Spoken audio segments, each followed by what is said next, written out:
Hey everybody, it's Mecha GM. We're back with more D&D Abeyance. Nick's campaign, so I'm just going to hand over to Nick and let him run with it. All right, thank you very much, Peter. All right, to give a little bit of a recap of what's going on with everyone, since it has been like 3 or 4 weeks ish since we last played. You guys Something like were that. somewhere in that realm. You guys were in Cornwall in the UK, investigating one of the SNR cases that you had.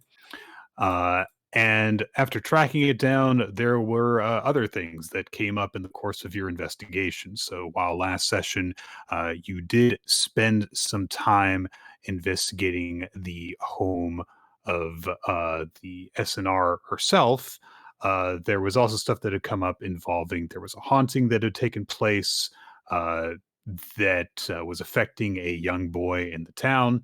And so after you did your while you were doing that investigation, you're kind of investigating the other thing and trying to find out what the local priest thought about it, and then eventually decided to get your hands dirty. And when the entity that was haunting the child showed up, thanks to Jerome and Reiko, you guys basically strung him up by his ankles and then interrogated him. And it turned out that he was a Strigoi, a vampire-esque entity that had been transformed after he had recently died. This was a person who had formerly been a criminal who had been working with a smuggling ring in the area. And as part of their probably very illegal activities that were going on, the newly monstrous heavy that you guys captured by the name of Adrian had been tasked with killing uh, Denzel Trelawney, who had done some bookkeeping work for his gang, the Scuttlers, but had seemingly noticed something particularly untowards and so needed to be taken care of before he decided to leak it to someone else. And the very peculiar thing was that Adrian was tasked by his boss, Secondhand Reg, to kill Mr. Trelawney while they were out at sea, offshore a couple of miles, which you guys put together meant that this would put, in the afterlife sense, Mr. Trelawney into the purview of Davy Jones.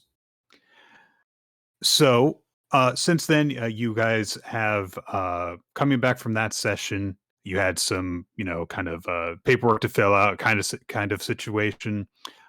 So you are kind of logging your findings on Cecilia Teague, the artist who was the SNR. And you also had to investigate the case of where Mr. Trelawney is now that he has been killed. And so currently, Jerome, Dentalion, Reiko, and Tanninars, you guys are dealing with that situation, while Gideon had gone off to confront Davy Jones, looking for him pretty angry. It's kind of hard to tell with Gideon, though. It's the next day after that, and you guys have not heard from Gideon. Before we go any further, I had a very silly thought here for you. Please share it with me. So my question to you is: so Davy Jones is dead, obviously, so we're gonna deal with him in afterlife. But my question is, was Davy Jones a jock? Okay, that's my only real question to you. I think that a lot of pirate captains would, if we're kind of using specifically like high school clique terminology, I think a lot of pirate captains are jocks. So yeah. I mean, it all tracks. I mean, like, listen, if they have a locker, it had to come from a locker room, right? So I wasn't even going that. That's it. All right, there we go. That's my contribution to the lore of this. I had more the impression that pirate captains were less jocks and more the drug dealer kid that everyone knew was friendly and was friends with, but did some shady shit. But Those are the cool pirate captains. We're not talking about cool pirate captains. We're talking about Davy pirate Jones. captains. We're Right. talking I don't about know. I feel like the closer Also- analog would be that the pirate captain is the gym coach. Oh, Yeah, I that's can see that. so like the jock who never made it and takes it out on the kids. I do remember hearing at one point that in a lot of cases the pirate captain was rarely the guy with the plan. What's up? I think she's just laughing at the joke. Mecha typed pirate captain McGurk. hey Brandon, come here. We're gonna get to that island. We're gonna get some booty, okay? You know. I got swords, Brendan.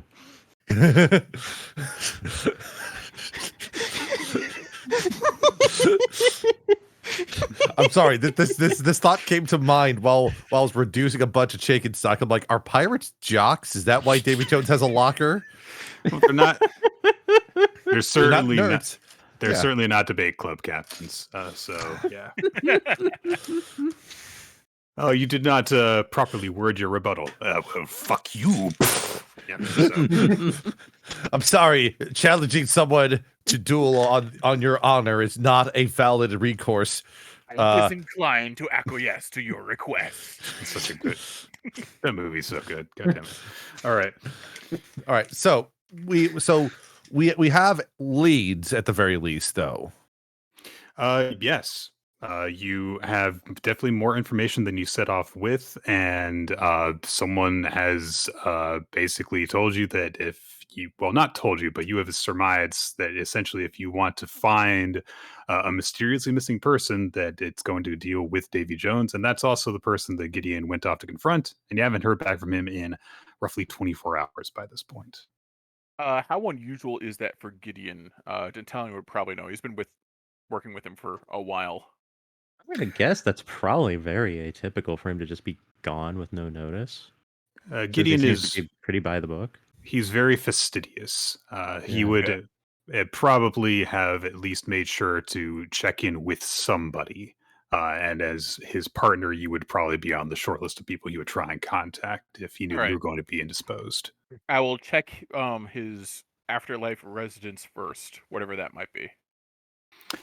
Yeah, so there is a very utilitarian kind of apartment that Gideon has. It's probably located in a location that is very easy to get to and from your guys' office. I'm going to guess that Reiko has a key at this point to like the actual office. Keys? Oh, to the office app, I would say that makes sense. Yeah. Yeah, because like if she needed to wait for Gideon to get to the office, she probably would have noticed very quickly. You have access in some form. Dentalion, I do think that there would probably still want to be like some measure of wanting to keep privacy even in even in Limbo. But I think that that's been extended to Reiko since you guys have been working together for a couple weeks at this point. So the office is one thing. The apartment is probably another. That'd be a bit different. Yeah. Also, Dentellion doesn't need keys. That's true. Reiko probably doesn't need keys, but she might not have put that together, and she's not looking to potentially make her boss mad. I will be nice and like knock on the door, ring his phone, which I imagine is this gigantic like rotary configuration, gigantic Bakelite rotary phone. Like one of the wall-mounted ones where you have to like pull the cup off to the side and then talk into the unit. No. I got a more complicated idea. What you have turn a crank in order to power it, both to make and receive calls. You have an Edison era cylinder player that you have an external and internal one. You have to record a message from the external one, roll it in, play the internal one. Reiko's received a crash course in switchboard operation. Might as well just have like tin cans with a string that you talk through at that point. Well, you got to be careful about tin. You know, you can get some poisoning from that if you're not careful. So we got to be safe here. It is absolutely a rotary phone, just so the image of Gideon's bony finger using the dial would show up. that is the reason why, because the sound is satisfying. Yeah, it is. Yeah, the sound like resonates for an unnaturally long time, so it makes it very satisfying when you make a call. There's always one extra click for some mysterious spooky reason. You dial one, click, click, click. All right, so the phone rings and there's no answer. I knock on the door, there's no answer. Correct. I look in the window and let myself in. There's no answer. I know Reiko does not jump out at you from the side this time.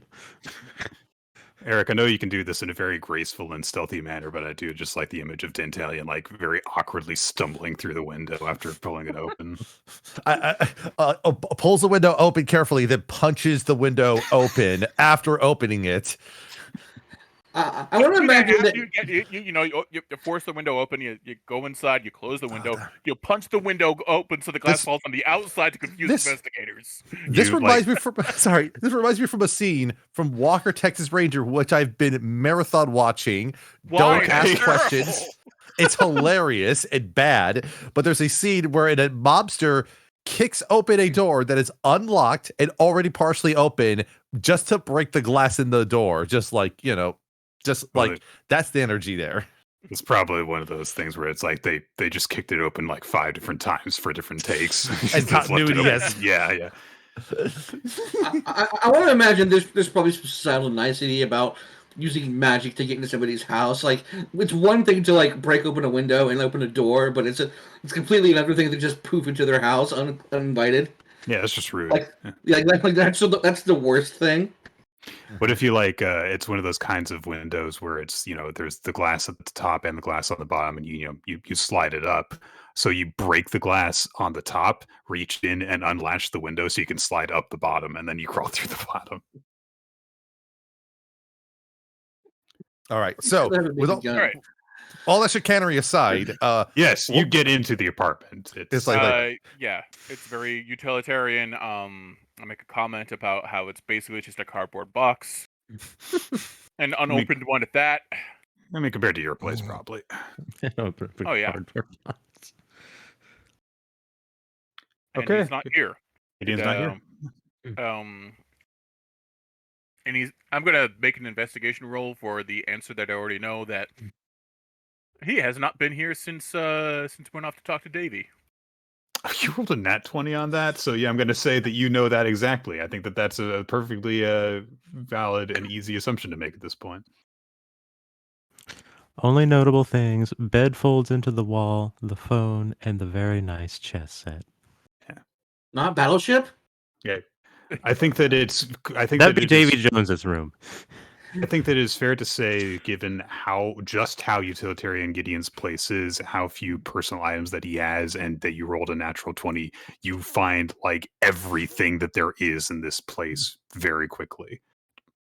I mean, it's not a super impressive feat just because there's just not a lot in it, but you do find everything of note. A single saucy chess piece. That's the prank that you pull on him, like you replace one of the chess pieces. Yeah, just replace one of the bishops with a saucy bishop. It's My knight appears to be girl and a miter. My knight appears to be Robert E. Lee.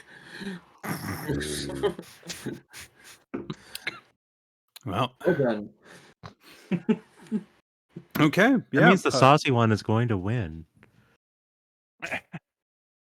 All right. So I'll let myself out the conventional way. Okay. And I will make contact with the rest of the team to let them know. They're like, yeah, Gideon's definitely missing. He hasn't been here since he ran off to yell at Davy Jones. Call up the office. Boss is gone. Oh, dear. You guys, I think at this point we have established all have each other's basic contact information, just because you've been working together on a few different cases at this point, and so they're probably just like very easy to do that. But if you guys want to be doing anything else in particular when the Italian contacts you, just let me know before we move on. I kind of figured that Reiko is holding down the office just in case Gideon shows up there while Dantalion is checking the pad. Okay. Because I imagine like Reiko and Dantalion are the first to know because they work with him. Yeah. It's like he hasn't been around. You I'll hold down stay here. the You porch go there. office, I'll go check his house. You probably have the key. I don't. Keys? Oh, however you're going to do it. So when the call comes into Jerome's, he's putting up the painting he stole from Cecilia's Of house, himself. of himself up on the On wall. the mantle above the fireplace. I didn't think you were going to do that, but that's pretty. Yeah, that makes perfect sense. Sure. So you really is a good take of me, isn't it? That's when he picks it. It's like, oh, I wonder who that is. And it cuts back to the office.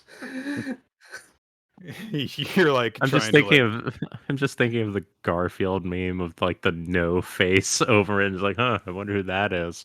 I'm just thinking of the Garfield. or like you're meme trying to of, do like, that the thing no where you're trying to dress the same as you did that day and strike the same pose that she captured in the picture, so you can pose in front of the picture.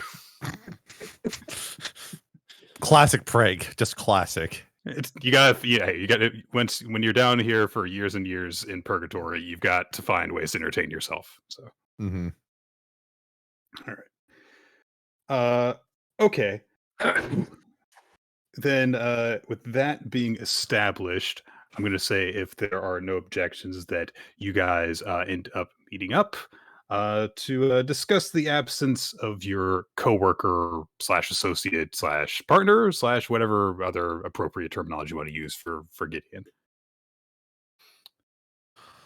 Certainly not friend, because it would embarrass him. Only when he's not around. Only when he's around. We can say whatever we want when he's not here. Well, what if he's with us in spirit, though? I don't know. Well, that's all the We're time all then. spirits. Here.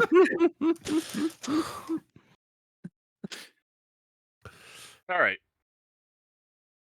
Well, ladies, gentlemen, and others, it seems our good buddy Gideon's missing, and he hasn't been back to his place since he ran off to go have a chat with Mr. Jones. Sounds like it's time for us to have a chat with him as well. It is the next step on the investigation anyway, so yeah. I was hoping that Gideon having words with him would speed things along, but it seems like Mr. Jones is delaying matters. So, let's go have a conversation. I sure hope that this is not some sort of hostage situation or the like. That would be both on brand, but also unusual to take on in our current state of affairs. I feel like that'd be a very bad idea, being a Reaper and taking a Reaper hostage. Like, that's got to be a workplace violation, right? It's the kind of thing he threatened but never do, and dude's a Yeah, like coward that's not. at court. At It's heart. certainly a It's ghost probably something violation. far more mundane. It's probably something far more mundane. Like they're just having one hell of a chess game or something. I'm just gonna be very clear. I said ghost shove violation. Okay, I'm just pointing that out there. Ghost shot. That might have gotten lost in the mix there, but Tanars did invoke the fact that we do. But I really appreciate it. Oh man. Anyways, Now I'm thinking of the time that I actually filed a report with OSHA. Anyway, can't tell that story on stream.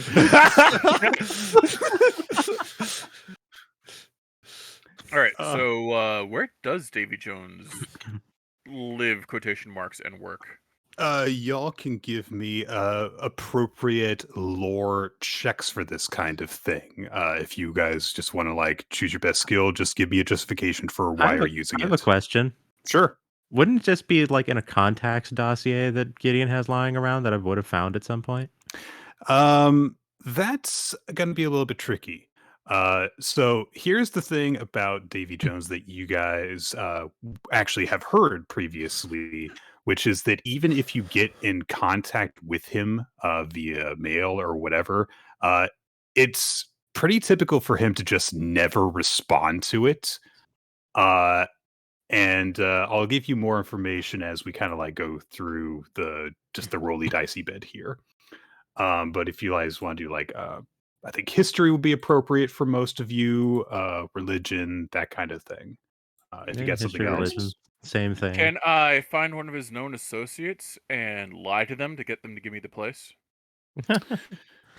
yes, but there's also a problem with that. They're all dead, aren't they? I'll- No, well, they're I'll let all you know. underwater, aren't they? I'll let you know. I'll let you know. Okay, yeah, I'll just find one of his known associates because turns out I got a juicy rumor that he wants to hear about, and I want to be the one to tell him because it'd be hilarious.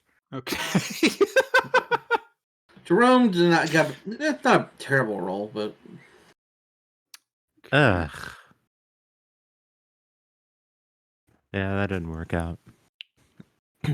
All right, so Natalia, you do things your way while everyone's trying to figure out exactly where Davy Jones would be at this time. You know of a couple of bars, Right. and so you're able to locate a guy who is somehow still wet. Not nearly as wet as he used to be, but he's just kind of got that constant, like, looks like he's coming from the rain sort of look to him. He's a bit moist, is what you're saying. Yeah, it just needs moist. yeah. There's his trench coat is like constantly just dripping just a little bit, and his hair is constantly kind of matted down still. This is a guy. Oh, what's a good name? This guy's name is Briscoe, sure. Briscoe with a B. Briscoe, sure. His name is Briscoe. Thank you for Naya. Briscoe's his name. So he is someone who was once under Davy Jones' thrall. That's too complimentary a word for it.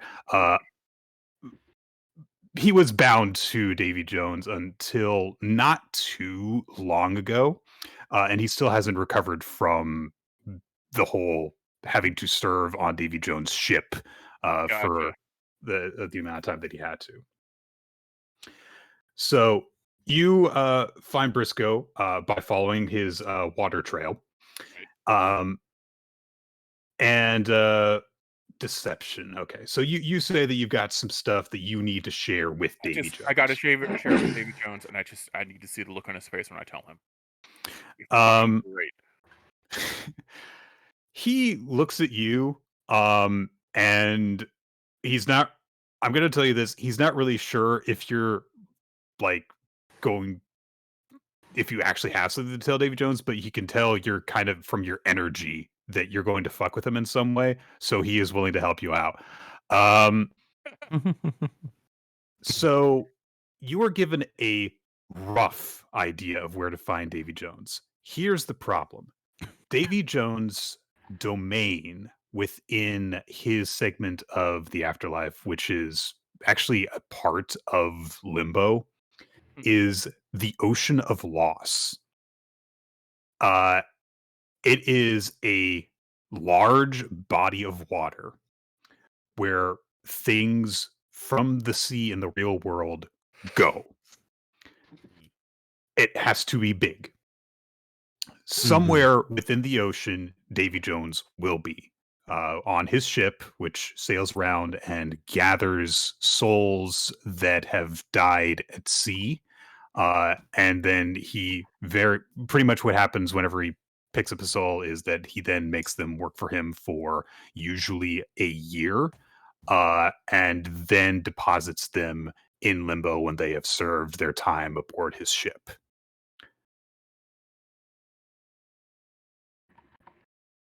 So you know now, thanks to Briscoe, of a few places that Davy Jones might make port, typically. But he's not really sure what Davy Jones' schedule is right now, and he's not really concerned with that. Gotcha. Right. You just have to be away from him. Understandable. What Briscoe also tells you, however, is that if you're a human soul in the Ocean of Loss, Davy Jones might just find you. because that's kind of what he does. He goes around and just picks up souls so that he can, have fun messing around with them until he then drops them off. Okay. At that What a point, all jerk. eyes turn to Reiko. Time to go for a swim. Let's go buy some inner tubes. Yeah. Little water wings. Yeah, athletics is -1. It's swimming is not a thing that Reiko's good at, as it turns out. Hey, you're already dead anyway. I'd like to stay above water at least. So I'll get you water wings. Little There's no dignity in this plan. No. I'm sure that the fulcrum could make something to both your aesthetic and practical liking. Duckies. I'm just thinking of the pedalo from Off Now. It's basically like a paddle boat that's shaped like a duck. Oh, yes. We have paddle boats shaped like swans in Orlando. Actually, it's a feature of downtown Orlando. Mhm. Don't ask me why. It just is. I know. I believe it. Didn't we see that like briefly? Yes, I think we did. But yeah, they're good image there, Ash.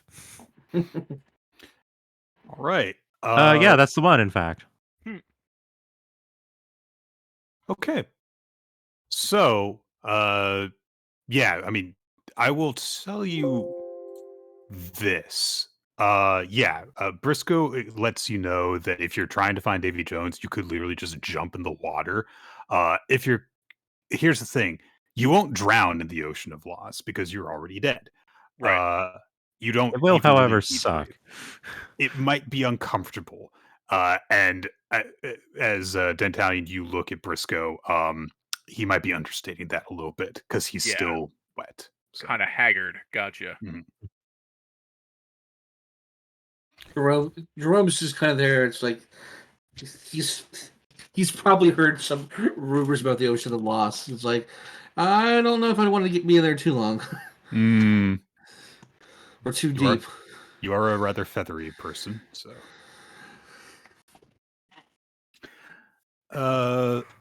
So let me see here. Okay, now that you've gotten that bit, if you guys want to, you can also give me like another religion check. Anyone can do this. All right, let's see what I let's must see what, redeem myself. That's much better. All right, let me, It's a 20 from Dan. It didn't. From Dan. Why didn't it roll? Roll, you bastard. Oof. It's a 1. Okay, there we go. Tan rolls a 23. We had the same Alright. roll. Your modifier is slightly higher because you actually have intelligence. Jerome was All right. wildly wrong. So you guys are. I'm gonna say Hey, you it's got guys. everything on fire. Okay, Jerome. Everyone rolled a 20 or higher except for Jerome, Who rolled a who nat rolls a one. natural 1. Love it. I'm gonna say that Jerome, you're kind of distracted by thoughts of like how uncomfortable it'd be to get water in like logged in like some very deep tufts of your plumage, and how much that'd suck. But while you guys are thinking about it in terms of the sense of the freaking ocean, Dan and Tan, you think of this just kind of like from your basic knowledge, and Reiko, you also think of this because while you have never seen, probably even heard of specifically the Ocean of Lost before, you have encountered someone at another body of water while you've been in the afterlife. And so I will let you guys know. Oh yeah, Oh, yeah. sure. Yeah, Are we sure. bringing up Yeah. Sharon? The Yeah. River Styx is connected to the Ocean of Loss. Haha. Sweet. We got to get some coins. We got to get some fucking coins to get on a boat ride. Let's go. Reiko kind of like hesitates at this. It's like, wait a minute. I don't know if I like this idea. What if he gets the wrong idea and takes me beyond? I don't think I'm ready for that yet. Well, I believe if the rest of us are nearby, that would make it easy to avoid any misunderstanding. Unless you want a misunderstanding to happen, we can make that happen. Yeah, I've heard that if you try and fight Sharon, then it's pretty badass. I'm guessing that's a Hades reference. It most assuredly is. Yes, It only happens if you try to steal his loot of coin. You know, it does. Otherwise, they're pretty chill. Yeah, so just give him some nickel slugs, and we'll be on our way. So so that's sort of the thought there. I also just like to think of like, when I gave that really sick diss to Davy Jones the other day, where would he have run off to? I wonder. Can I make an inside check to find Davy Jones based on where he would go to cry? He's gonna just like listen. Okay, if where is Davy Jones' security blanket? I know where it is. I saw through his soul when I said that he just didn't want to be forgotten. There's a specific sea upon the ocean of loss called the Tears of Lament. It's his personal space. I want to imagine at that moment that Tad hurled that insult. It like cut away to like a phoenix rising with the locks. And you see him shatter. He's just like, oh. It's one of those big shatter effects, like in Danganronpa. Yep. Good gosh. Well, so let's just pierce through this like a bullet piercing truth and find and figure out how to get into that ocean there. That series is so stupid but so wonderful. Guns are great when they're used as metaphors. Pretty shit at other things, but yeah. All right. So, where's your guys' approach on this? Sorry. It sounds like the Sharon plan is the best one overall, beyond Reiko's like kind of hesitations about the matter. I think. Okay. I really just want to throw Reiko in there and a pair of water wings with duckies on them. Of course you do. I'm going to agree. If we could actually find a Sharon and like just like, hey, there's something foul going on. Can we get a ride? It would be fine. If not, we can always contact headquarters and just try to get like a boat. I'm going to go with Sharon. Probably actually knows a damn thing about sailing. That's true. None of us probably know how to use a boat. Just imagining this decrepit, gaunt, dark cloaked figure with a jaunty sailor's cap on. I was thinking that too. A little sailor's cap and like dressed up like Popeye, but in all black. He's got the sailor hat. It's on top of the hood. Yes. I'm good to the finish because I carry souls across the sticks. We look away too long and starts doing a like classic musical dance from I can't remember the name of the musical. Never mind. I will gladly pay you Tuesday if you take me across the sticks today.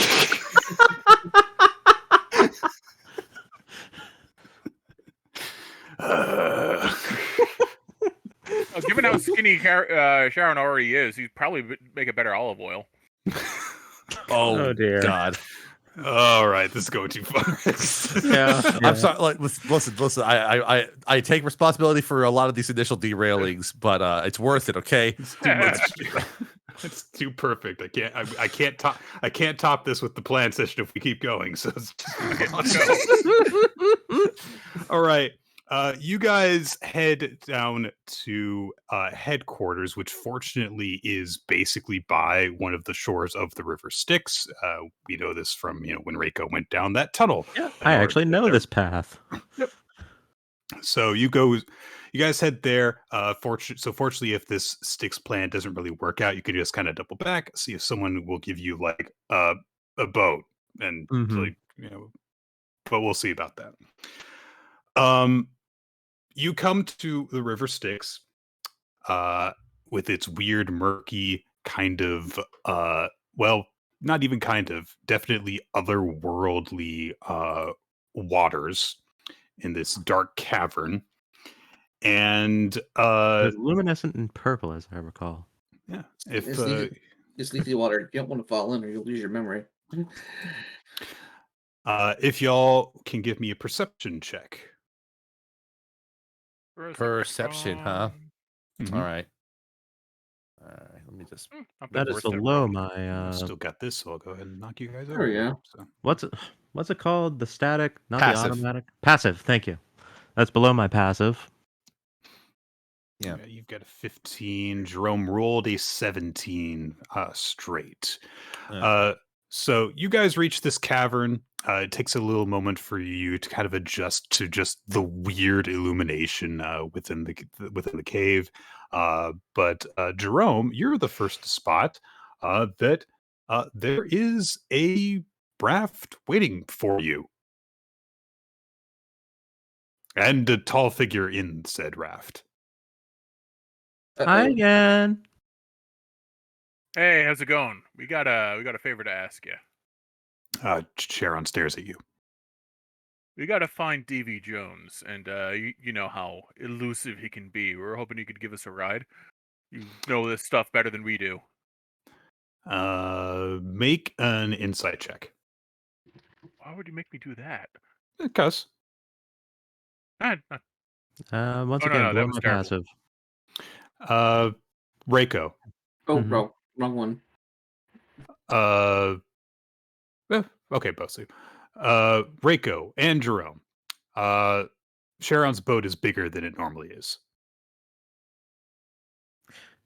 Pay the man.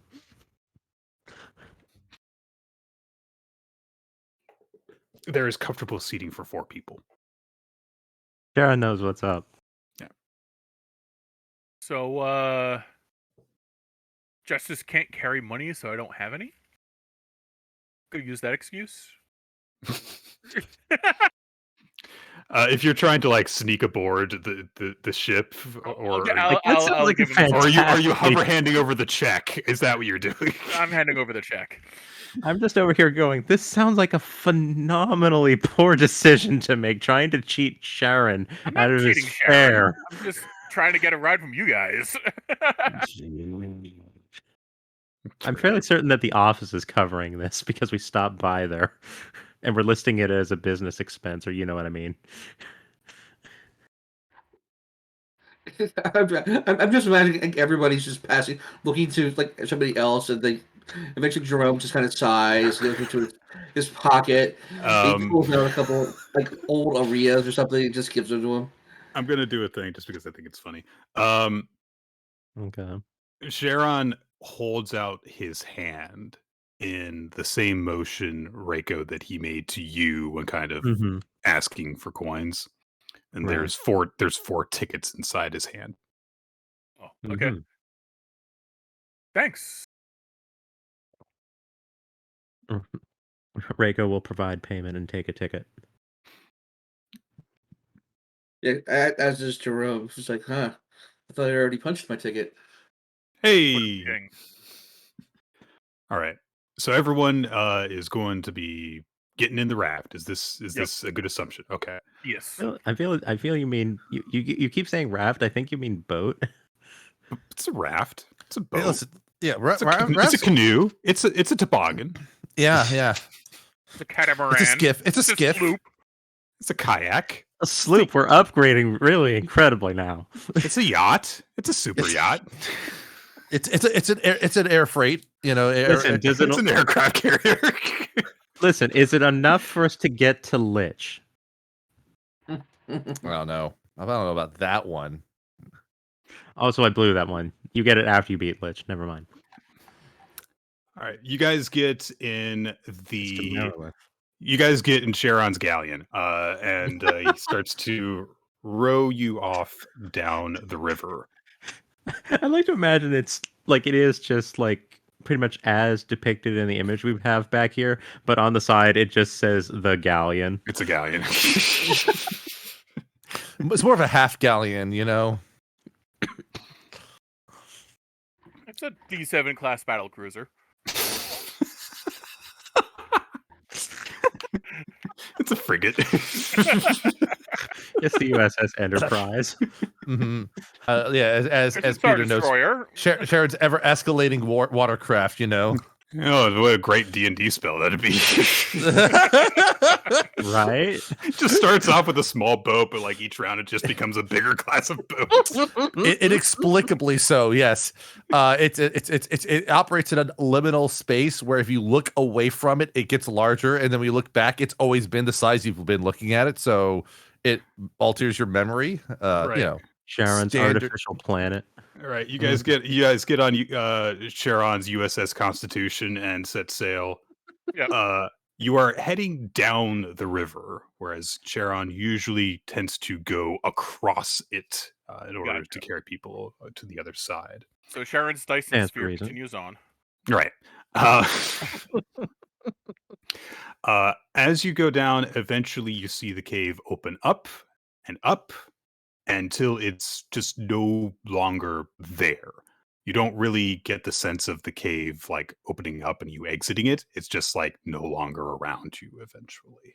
And instead you are out on open waters that have a very different color and light to them. It's much more kind of gloomy more than anything else. The water strikes you as, I mean, the water seems like, sea water. It's that weird greenish tint. But for some reason, everything just looks gray. Even you guys all have like more of a gray tone to you than you usually do. Someone put a filter over the camera. Something like that. Yes, it's a It's the depression filter. it's a fog for day shot or whatever you want to call it. So, once you get out into the waters, Charon stops rowing and lets the current take you guys for a little bit. Parks up his oar and ties it off, and then he looks at you, and then he takes out a hole puncher, and he holds out his hand to each of you. Reiko will submit the ticket. All right, he punches your ticket and gives it back to you. Thank you. He nods. Ron also hands the ticket to him. Yeah. He's like, "I'm sorry about the joke earlier." He has no response for you. Thanks, man. I give him the ticket for punching. He punches your guys' tickets and then resumes rowing. It is very quiet and just generally gloomy and not very nice out on the water. Perfect day for sailing. Perfect. Yep. Some people who sail regularly would think that this is perfect. Admittedly, the water is insanely calm, which makes no sense. There should be fucking waves, and you guys do not see any currently. Small question: is it okay if we call this Lake Dreary? I'm just saying. It's not a lake, but sure. It's like as one of the Saltwater Ohioans. Lake Dreary. If you're ever bound to the shores of Lake Erie. That's some for the Disney Channel crowd. All right. There you go. It's like So- we of course connected to Lake Ontario, which is the other lake of the dead that everybody's up is dead. Excuse me. Reiko being Reiko is just kind of going to just be her usual energetic and ridiculously positive self, and it's just going to kind of start singing a sea shanty. She is not a trained singer. She doesn't really know the words. I have a 0 in performance, but she's going to sing anyway just because it's the most positive thing she can do. Fortunately, you don't need a good performance skill in order to have a pretty catchy sea shanty going. That's why they're sea shanties. I will point out if she attempts to sing a sea shanty, Tan will attempt to assist on it. Okay. You know what? Fuck it. Appears as if from nowhere, and I start playing it. Give me a performance check with advantage, Reiko. 16. Hey. What do you do with a drunken sailor? What do you do with a drunken sailor? So yeah, things are a lot more festive in this one very small area of the ocean. And in this case here, each time you look back to Tan, they're playing a different instrument. Maybe it's a flute, maybe it's a lute, maybe it's a viol, maybe it's painter supplies. Wait, that's not an instrument. It's a type of instrument, just not a musical one. And that's an excellent tambourine. Good, very good. Full marks. All right, you guys roll the old chariot along for a little while. Until Hurdy-gurdy at some point. oh, absolutely, it's got to be a hurdy-gurdy. While y'all are, occupying yourselves and entertaining yourselves, can I get one more round of perception checks? Perceptron. There we are. Had to work into it. Hey, Natural 20. And with Reiko's natural 19, we got the two performers are the most observant. The shanty it works. What a Yeah, that's surprise. It's Right. it's disrupting the beat. That's how we notice. Apparently appeared from somewhere. See, Tan is a bard. Give you guys a bonus to your check. As you guys are, occupying yourselves, you see something in the water, and you guys have a relatively easy time seeing it, which makes sense because the ocean's not like choppy like natural ocean water is. So a Mhm. disturbance in the water tends to be much more easy to see. Right. And you see rising up almost like a shark fin, a mast coming out of the water, and eventually the ship that it is attached to. And it is not heading directly towards you, but heading to come up alongside you. So, before we move on, this inspires a question in me. So, we saw it basically coming over the horizon, kind You of saw like it coming up from the water. from the water, like out of the water, or Out of the water. like over the Yep. out of the water. Okay, all right. That's a very different question then. All right, never Mhm. mind. Briscoe was wet. This would be why. Stands to reason. So the ship is eventually comes fully up out of the water and starts to head closer to you to come alongside you. Hang on. I think I want to cast a spell. Okay.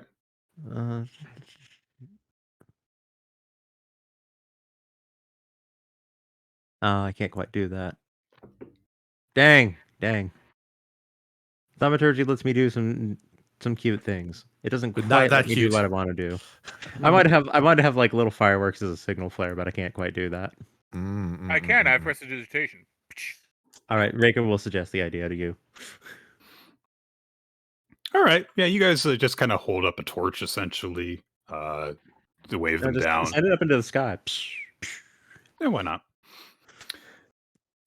If you guys are just like signaling for them to come towards you, then sure. The We're ship- making revelrous noise and making our presence incredibly obvious and signaling them. It's like, hey, Here's your own thought on this. It basically is like as big and tough as Davy Jones is, he is not going to fuck with Sharon. He's a bit of a weedy like that. Yes, he is. All Like- right. It's no contest. It's not going to happen. The ship drops down an anchor. Oh no, that doesn't even make sense. But it pulls up alongside you, and they throw a rope ladder over the side for you guys. Reiko is going to be the slowest to climb this ladder, so she'll go last. Okay. All right. Well, Jerome can just fly up there, so who cares about them? This is like You're so- again. so. Tan looks over to Dan. It's just like, I have a feeling that Davy Jones is going to be particularly frustrated to see me, so I'm wondering if I should take lead or if I should be the surprise after you. Hold on. I got an app for that. That's what the kids say, right? I believe by kids you mean people in their late 20s, early 30s at a minimum. Reiko holds up a sign that says 6.2. You're now invisible. Not quite what I was thinking, but I will keep quiet until the time is right.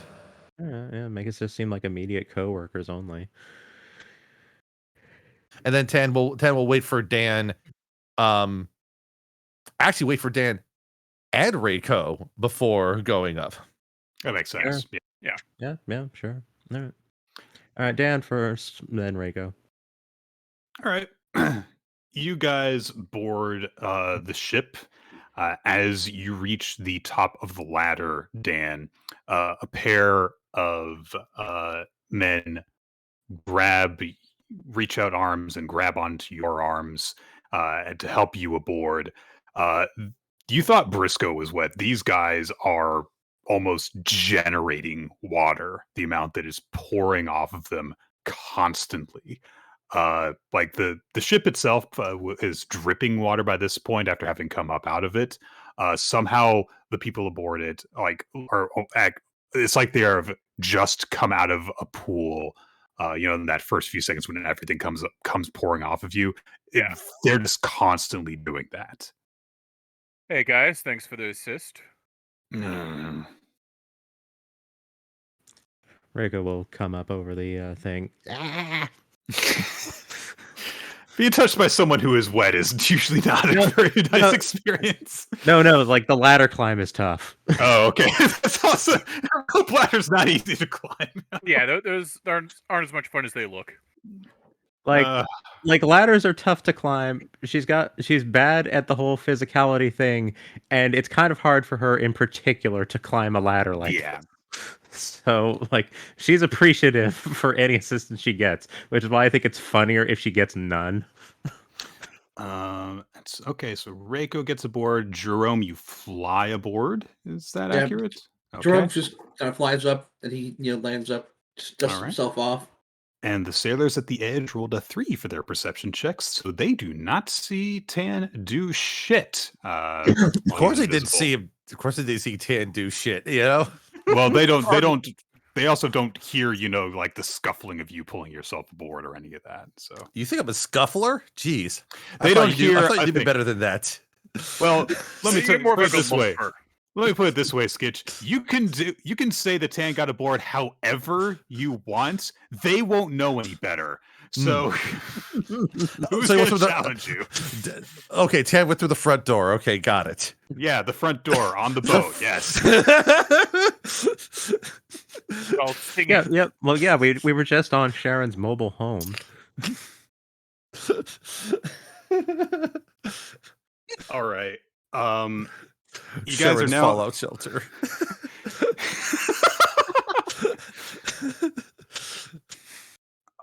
Anyone who is curious and wants to look at what Sharon's up to, if you check back down below you, you may see that Sharon in his dinghy, looking up at you. And anyone who meets his eyes, he gives a nod and then starts paddling back to the direction he came from.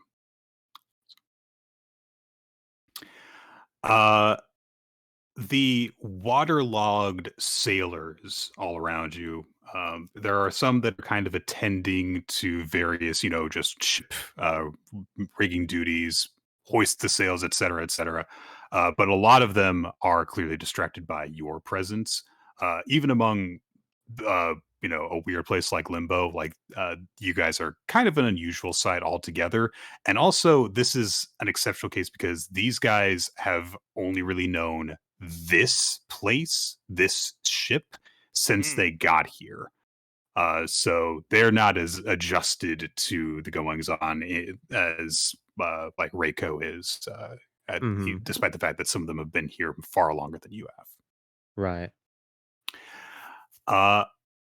So a number of them are kind of staring at you and kind of just like pausing in the middle of what they're doing until a voice rings out, "Captain on deck!" And a lot of them snap to attention. A few of them line up as the very corpsey-looking form of Davy Jones tromps out from around a corner. He comes up from some steps leading into the captain's quarters. As soon as the captain on deck call goes out, Reiko will also stand at attention. Probably the wrong attention, but she'll stand at attention. You do like a scout salute thing. Something like that, yeah. Okay, so it's going to be like the salute of the Japanese self-defense force. That's what it's going to be. Because that's the only one she knows. Okay. I'm going to say, thanks you, gentlemen, but my rank isn't captain, it's admiral.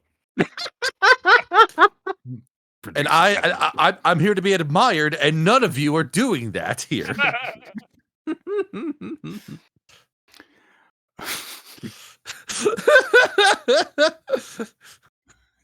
That's what that means. Yeah. All right. Davy Jones comes out on deck with his skull face with a single eye, his hook hand, his one peg leg, and he looks sour at you guys. He's not very happy to see you. And after he kind of very deliberately makes his way across the deck, making a bunch of noise with his junk, junk, so that everything that's on his body is rattling, his peg leg dunks against the wood of the deck. He kind of broadens his stance, makes himself, look bigger as he looks at you, and says, "Who said you could be singing a shanty on my waters without my permission?"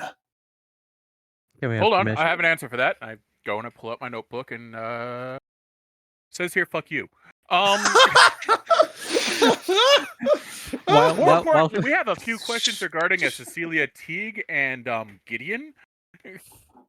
We're not looking for Cecilia directly. We were looking for the mob accountant who got hurled overboard, specifically 500 feet away from shore. I think it was. Right. Trelawney, yeah.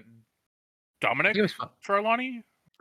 That is correct. Yes. Yeah. I look for Dominic Trelawney. Denzel Trelawney. Sorry. Denzel Trelawney. And Gideon? Reaper Gideon? I'm pretty sure he went to see you a little while ago. Did he know? Yeah.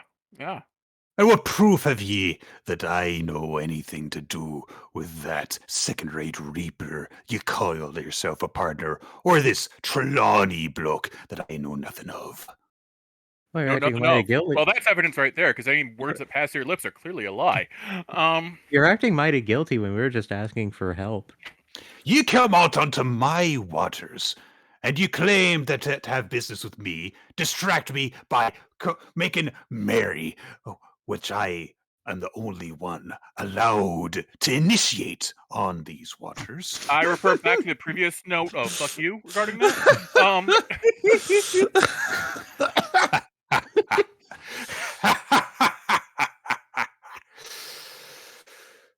You best be careful, boy. You think yourself so smart and clever. I wouldn't say smart, but definitely clever. I think you better have a second look about where you are. You're surrounded by me and mine, and you're on the only somewhat dry surface to be found for miles. The only thing floating in this miserable place that'll protect ye from experiencing the full horrors of the ocean of loss. If I saw fit, I could have ye thrown overboard. Make you walk the plank like we used to do so long ago. Or you tie a rope to ye, drag you over the side and have a little bath. Just for the entertainment of me and my crew. Just give you a little taste of it. So I strongly suggest that you pay some mind to that, and you mind your fucking manners. I'm sorry, I wasn't paying attention. All right, all right. I don't mind minding manners. We are here for assistance, after all. Ah, someone who knows how to talk proper to their captain. All right. You want a few things of me? Yep. We found a now monstrous former criminal who said that someone who has information we want was hurled overboard at very precisely 500 feet offshore, which seemed very specific and sounded like that would be in your territory and you might know something about that. Gideon went off to have some words about the matter, and we haven't seen from him since, so we figured, well, we may as well just all go and ask. Maybe we'll find both of what we seek. Hmm. He starts to run a skeletal hand through his very strangly, wiry beard. Unlike everyone else that's on the deck, Davy Jones looks like perfectly dry. You know, he doesn't want to be wet, so he decides he's not. So Right. He doesn't want to be moist. nope. Well, Who he would want isn't to be really- moist? Such a terrible word. Every time I see a box of cake mix, I just shudder at the sight of it. Who decided this was marketing material? I tells you. It's always next to the Peter Pan and peanut butter. I just don't look. I like to have my pathway through the store where I can know where to find everything. They never clearly mark the aisles.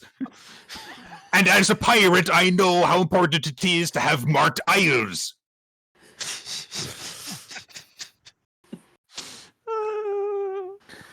All right, so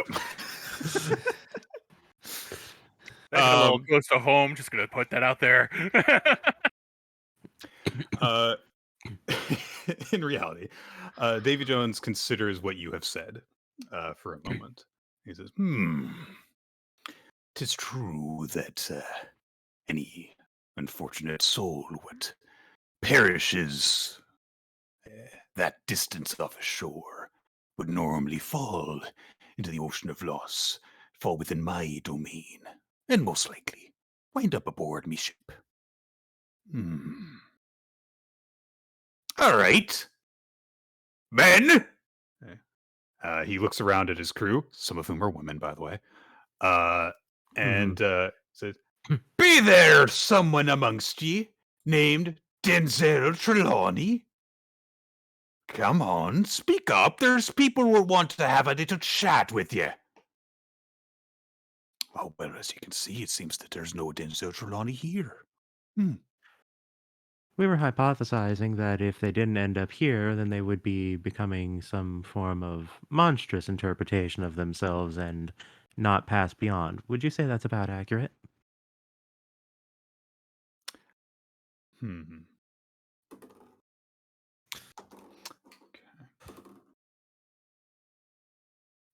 I hear those rolls. I hear those rolls, Davy.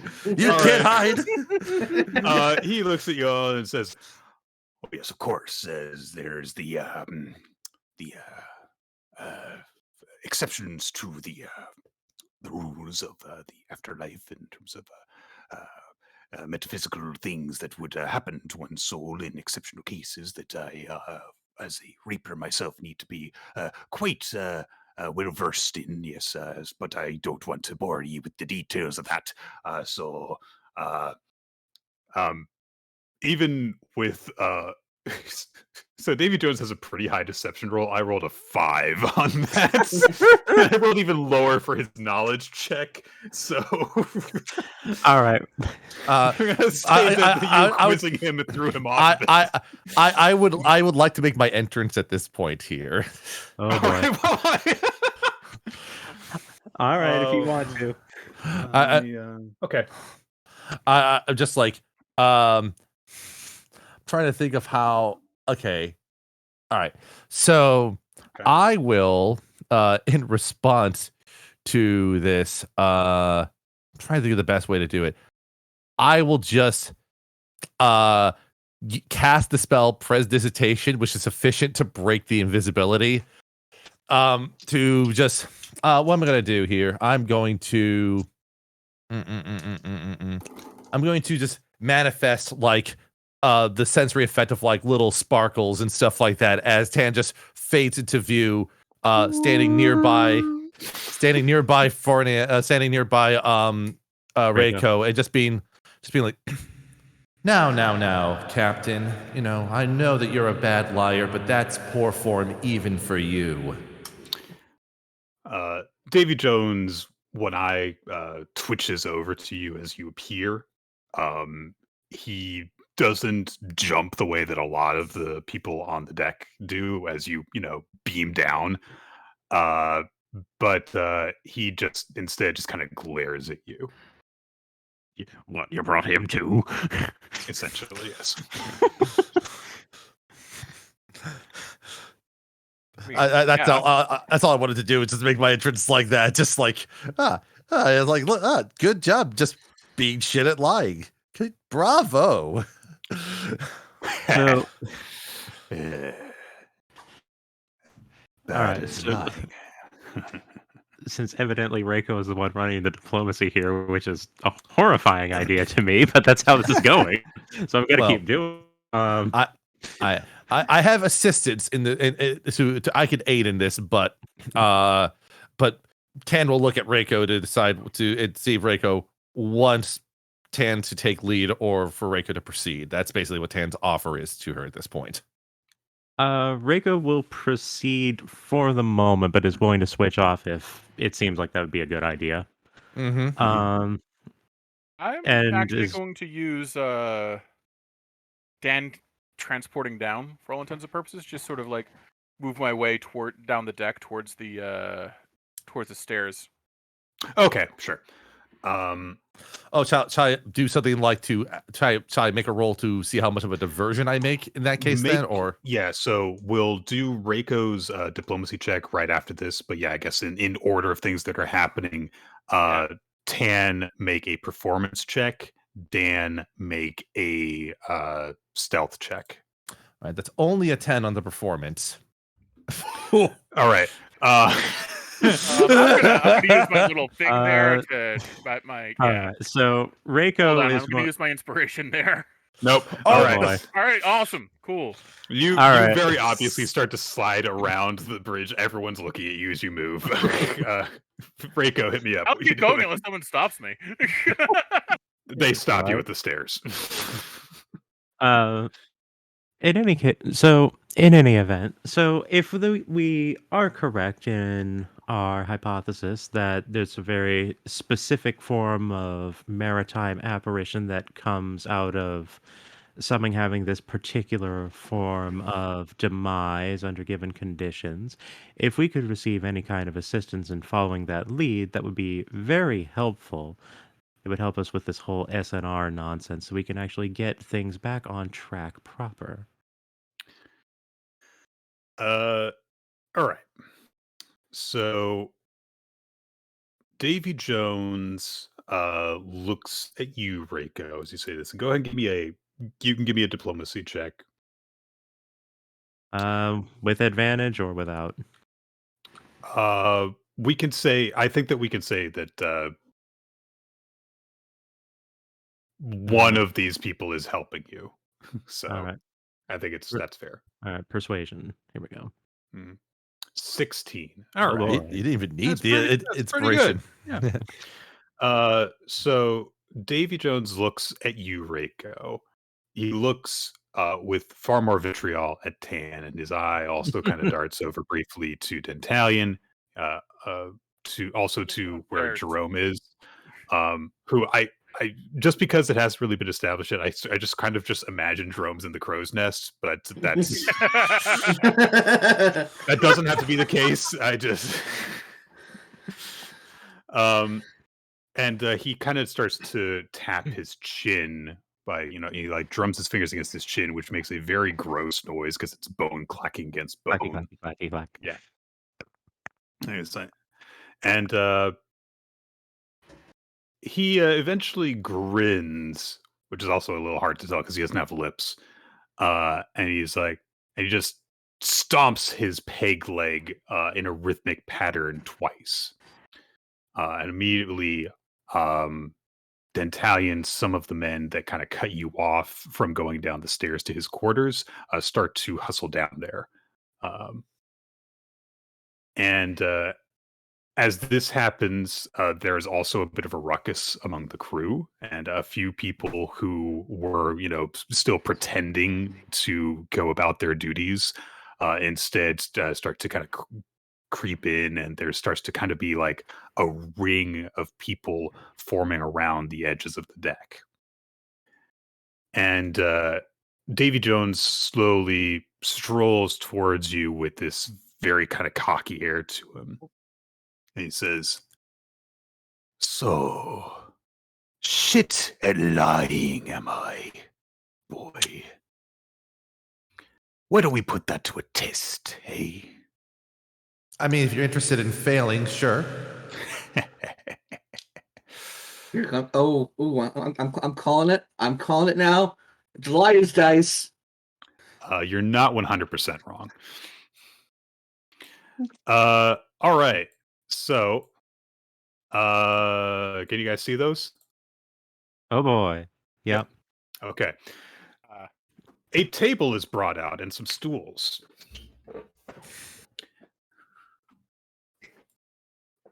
The game is called Drowned Man's Bones. I'm going to drop a thing here for you guys. All right, let's take a look here. Here's how it works. And Access denied. I love it. Let me change that. Hang on. It doesn't automatically set it's restricted. Anyone with the link, so let me do that. Okay, should be updated. You should be able to get it. There we go. So here's how it works, and I'm not going to carry on the voice for this whole explanation, but Davy Jones is basically explaining the game to you guys for this bit in universe. It's a little bit complex at first, but it's basically you roll dice, you make guesses. So whoever's going to play this, you're going to roll 3 cups of dice. So I'm going to set this so that you guys can you see the numbers that are above them? Yes, currently yes. Okay, good. They have health totals. I can see the bars over all of them. The center north and center and up and northwestern ones do not have numbers. Yeah, same here. Okay. Let's see, player missions. Also, evidently the one in the bottom left also has a lot more points. Well, yeah, I think that's intentional. These represent the roles that are under the cups. So the way it works is, each player has 3 sets of dice that they roll. There's 3 dice in each cup. You roll them at the start. Mm-hmm. The person who goes first chooses one of their cups. So, like, you would choose this one, and then you would choose one of your opponents, like this one. Mm-hmm. You make the prediction of which cup has the higher total. You can say mine is higher, yours is higher, and that's it. Yeah. Each player bets a token. You guys are going to start with 20. So you have to bet 1 on the first cup. Then this player gets to do one of 3 things. They can fold, just like folding in a game of poker. Mm-hmm. They can call, in which case you reveal the 2 cups. Or they can raise. If you raise, they pick one of their 2 cups that are left and one of your 2 cups that are left and make the same prediction. Right. Each time this happens, the bet doubles. So the first round of betting is 1 token on the first set of cups. Second round of betting is 2 tokens on the second set of cups. The third we get to yes, exactly. The first player can respond the third time, in which case all 3 sets of cups are at stake. They can call, in which case only 2 sets of cups will be at stake, or they can fold, in which case they would only lose the 1 coin on the first set because they wouldn't call the bet for the second set. Interesting. And then after the round ends, then all 3 sets of dice are revealed, and then a new round begins. Yes. So So you can you can check your dice at any given time. You can't Right. check your opponent's until the call is made and the dice are revealed. All right. All right. The other thing is that so each set of betting is determined individually. So like if on the first set the first player was correct, then they win that one coin. And if the second player was correct on the On second the set, raise. then they win those 2 coins, and then so on to for the third set. But if a call is made, the person who made the prediction, if they're wrong, they lose the entire round. So if you escalate all the way up to the third one and your third prediction is wrong, it doesn't matter if you were right or wrong about the first set, and if your opponent was right or wrong about the second set, you lose all the coins that are at stake. Right. So basically, the only way that you avoid losing everything is to constantly raise, because if you raise on the third step, there's no call that can be made at that point, right? Correct. So- Turn order alternates so that the last person who made a call or a fold begins the next round. So if things end on the second round, then the person who went first goes first again. But if things end at the first round or the third round, the person who goes first the first time would go second the next time. Okay. Does this all make sense? The little check here is, And there is a written version of all the rules that I have laid out, but I wanted to run through all that verbally once. the only question I have is in the first round is the first token that's put down required by both players is an ante. Yes, that's So the you- original ante. That you can't not bet that one. Got it. Okay, I understand. I mean, the only reason that fold is available for the first one is just to make things easier, Right. so that the 3 options are there all 3 times. Got it. Okay. So this is a very just straightforward roll dice and gamble coins kind of game. That would be kind of thing that you might just have people do the same way that you shoot dice. So it's going to be a bit tricky doing this online, especially because I'm not going to show you what's under these 3 cups until the round is over. Okay.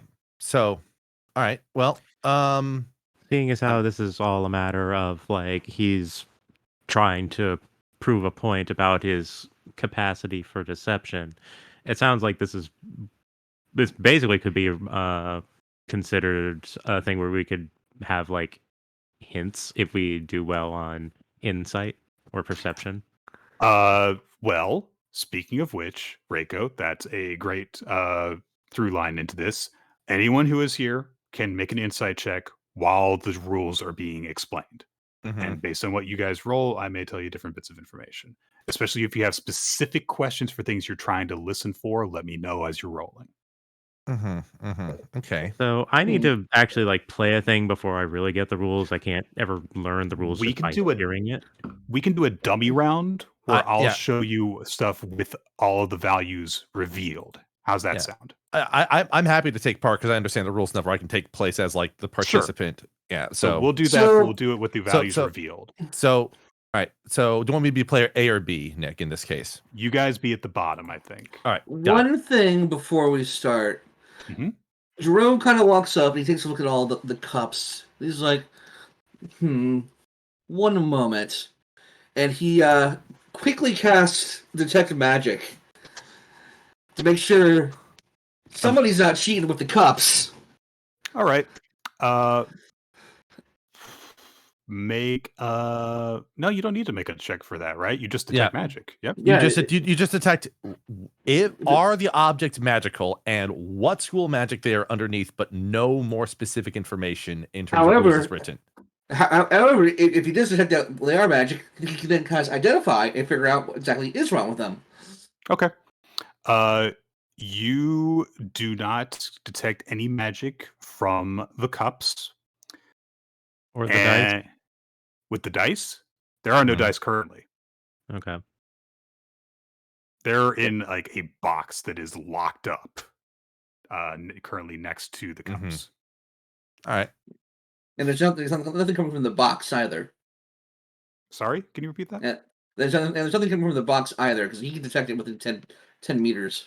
Oh, okay. Then nothing seems. Well, there Very is well, pretty- a protective charm on the box to prevent Yeah. theft. There's abjuration magic on the box itself, Yes. Mm. effectively. We don't know what type of spells on the box, but there's abjuration on the box. What's but- in the box? Yes. Yeah.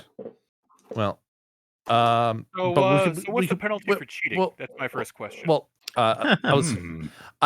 Well, do we want to do like the test round through first so that we can help Fornia understand the rules better before we go into too much like tangents? That's Yeah. so let's just do the I dummy will round give real you. quick I first. can give you guys more information from like insights and stuff like that after we get like just kind of the mechanics out of the way. Yeah. Mhm. Okay. Yeah. Let's just do kind of like some. Let me make sure this is all. I'll do visible to I'll do everyone. I'll do some 3 to 6 rolls for my side here. Okay. Are all the values on all the cups visible to you guys? Yes. Yes. All right. So you Wow, got 15, 10, and 10. Yep.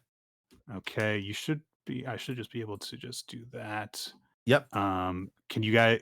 Yep. If you guys can you modify the bars currently on those bottom ones? I think I have I it set that you cannot even can. click them. Yeah, they're not Can't. interactable. Yeah. Oh, okay. That's my oversight, right? No worries. Now, so with that being said, So we can have it so that like you go first for this Yeah. dummy round. yeah. So I will basically be like, I would say I'm gonna pick these two and say that mine is higher. Right. And then on the other hand, Davy Jones will pick his 16 here and yours and say that his is higher. All right. And so that's now is it so that's the first bet. So we're each picking one each to pick and compare against. Right. So the first set that you bet, there is one coin associated with these two. Mm-hmm. There is 2 coins associated with these two. Oh, that's And the I think- raise. So that's the raise then? Right. He has raised so that this Mhm. set is going to be 2. In order to call, you need to bet 2 coins on this cup.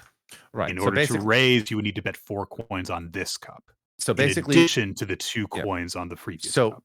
to explain, the raise comparing the total value of these 2 cups against the total value of these 2 cups, or only the value of these 2 cups on Each the cup right is- side. Each cup is bet on individually Mm. unless the player who made the last prediction is wrong. Right. So then in this case here, if I wanted to just re-raise, So the total betting goes from 1 up to 3 up to 7 overall. Mhm. So then I would, and then if I wanted to re-raise, I would be like, I'm going to go all out and risk saying, let's say that mine is higher for this last set here. Right. So in this case, you would have been right on that third one. So you would get the 4 coins from that one. He would have been right on this one, I'd And we lose get those the 2 two- points. and he would Yeah. get those 2 coins. And you would have been right on the last one and gotten 1 coin. So overall, you get 5 coins and he gets 2 coins, which means that overall you gain 3 and he loses 3. Right. So each bet is a comparison of 2 specific cups. And Mhm. once those 2 cups are used, they cannot be used in any other bets in that round. Right. And I think what we can do is we can like kind of move cups to the side so that they're in the same column. Like what I can do is like I can just move them over to the other side of the ship or something like that so that Yeah. we know that Mhm. they're taken. All right. So that's yeah. Now, if on the other hand, Skitch, Yeah. if you on this 10, since it's, a very average roll, if you Right. risked it and thought mine is lower than this cup, right. you would have been wrong about that. I would have lost. So yeah. you would I have lost those 4 coins and then the other cups as well automatically, all 7. So But interesting. folding would have been a quote safe option on that one. Yes. Yeah. Folding would have yeah. just calling on the previous cup because then you Right. wouldn't risk the Extra one 4. you're not certain of. Yes. Right. So basically, in this case here, so that means that once this counter bet is made, if I didn't bet for this to be higher, every other option would have resulted in me losing every coin I have at that point, because folding would have caused me to concede everything. Correct. Um, But calling would have caught. Calling would have conceded everything. Well, but yeah, if I folded, I would not have bet that too. There, right? It would not have met. Yeah, I would have lost you had the called, one here. Yeah. If you had called, you would have lost the 2 from here, but you would have still gained the 1 from the original bet. So you've only lost 1 overall. Oh, okay. I thought that. Yeah, the way that you said, like, if I called, then I would have lost everything prior to it. There, so it's only the onus. The onus is on the person who makes each prediction to be right. Correct. Got it. So if you're calling's not a prediction. Calling's just accepting a term. Yes. Got it. Correct. So bets and raises can cause you to lose things. Calls can't cause you to lose things any more than, and then fold stops progression, but at least makes you stop from losing more. So, okay.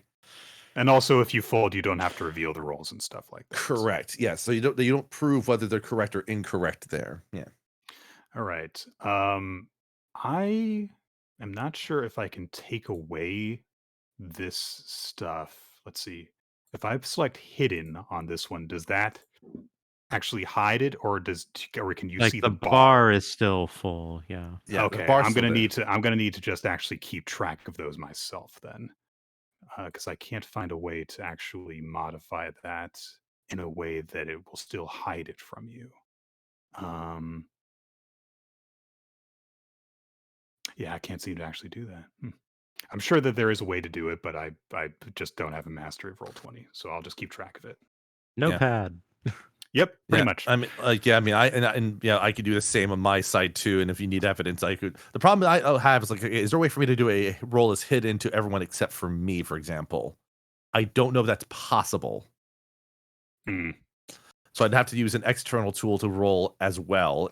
So, I mean, if you roll, then I can just see your rolls, I guess. Right. I guess it all depends on whether you want to actually play this out in such a way where you don't know what my numbers are, or whether you want to play with that and then use that as a basis for how things operate. We've been over the actual mechanics. I'll handle this, and I'll just take these away just so that they're not confusing. In addition to that, you guys wanted to make some insighty kind of stuff. Yeah. So let's do that. And while you're making an insight, if there's something specific you want to know, let me know that. Okay. I want to know what the penalty for cheating is. Don't cheat. Okay. That doesn't answer my question. That gives me no guarantee that he's I'm going to guess that's mega bad. As in, this entire effort is not only wasted, but we're in a bad place. If you cheat, don't get caught. Well, I guess the added point is that, what is the penalty if we catch Davy Jones cheating? Is more of the that's what I'm asking. That's gonna need an insight check. Yeah. So. Pass to 15. Natural 20. Italian, you rolled a natural 20, and you're the one who asked the question, so that makes perfect sense to me. Yeah. Okay. All right. So you asked that question, Dentine, of what's the penalty for cheating? And there is kind of the threat that is given to you of, you're going overboard, essentially, if that happens. And it's really not a good experience. You cheat. He laughs at you. I don't need to cheat. But when you think about it, you think of how, so I think this will make sense. If we have it so that you guys will see. So now they're marked 1, 2, and 3. Does that make sense to you guys? That way I can keep track of them. Okay. Yeah. Sorry. You think of it in terms of what you know about Davy Jones, which is that he likes to be in charge of situations. He likes to lord his authority over other people. What you also know, Dan, from from his reputation, especially the reputation that he has among the people who were forced to be among his crew, is that Davy Jones basically acts as someone who does things, quote unquote, fairly. Like he will you actually think of times that people say he would offer people chances to win either their freedom or win better conditions, get some time reduced from their sentence, and no one would ever get it Right. because they would challenge him and he would defeat them and prove that that they didn't deserve it or what have you. Right. If that reputation of his is disrupted because it turns out that he cheats at this game, that's going to be very bad for him because that is part of the way that he controls his crew. Mm-hmm. That plays well to what I was going to basically think of from Tan's perspective here, because Tan hears all these rules. He's like, this has nothing to do with my charge. My charge is that Tan's charge is that Davy Jones is bad at lying. And so Tan's angle is not necessarily to win, but to catch Davy Jones cheating. That's the objective in that case.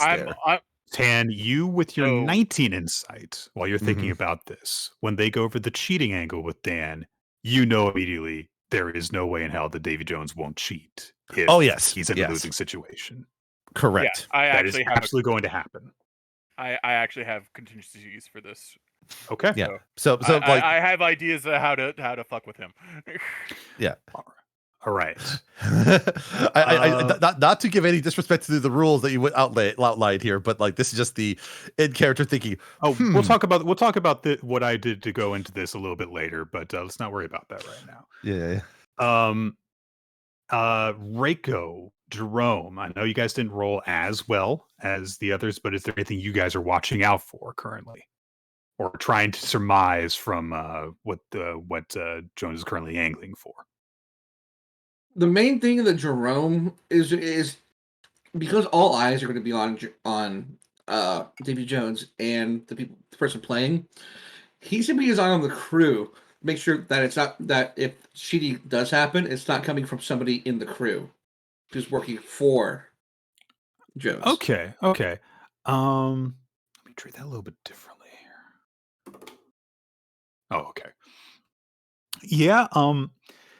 Jerome, you look around at the crew. You know, you got your owl head on a swivel, and you look at everyone, and you carefully go over people. It takes you a little bit of time, but fortunately, the rules are a little bit complex for someone who is completely new to the game. So there's a bit of time for you to do this. You just see faces that are just like, oh, this is a show. This is something that's happening. This is a pretty common form of entertainment for the crew because just not a lot of stuff is allowed to. There's not a lot of merriment that's allowed unless Davy Jones sees fit to it. And right now he's seeing fit to it.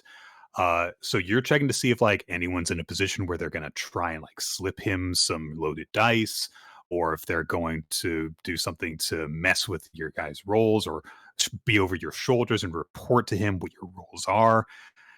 No one looks like they're up to anything shady. They seem like they are just people in the bleachers looking for a good time right now. Perfect. That means Jerome can help cheat if it comes to it. You and I are both thinking the same thing.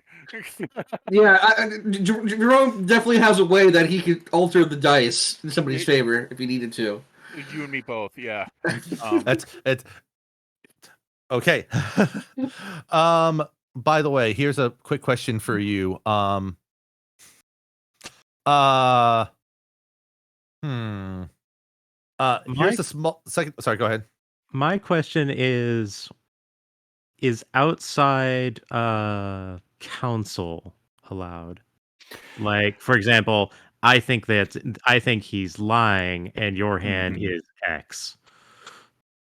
It's going to be during a round, as in a round is defined by when you roll the dice to when they are revealed. He is not going to permit team efforts. If you guys want to take breaks in between and consult each other on that, that's fine. Like, kind of like I asked because I've got the best insight in the party. Sure.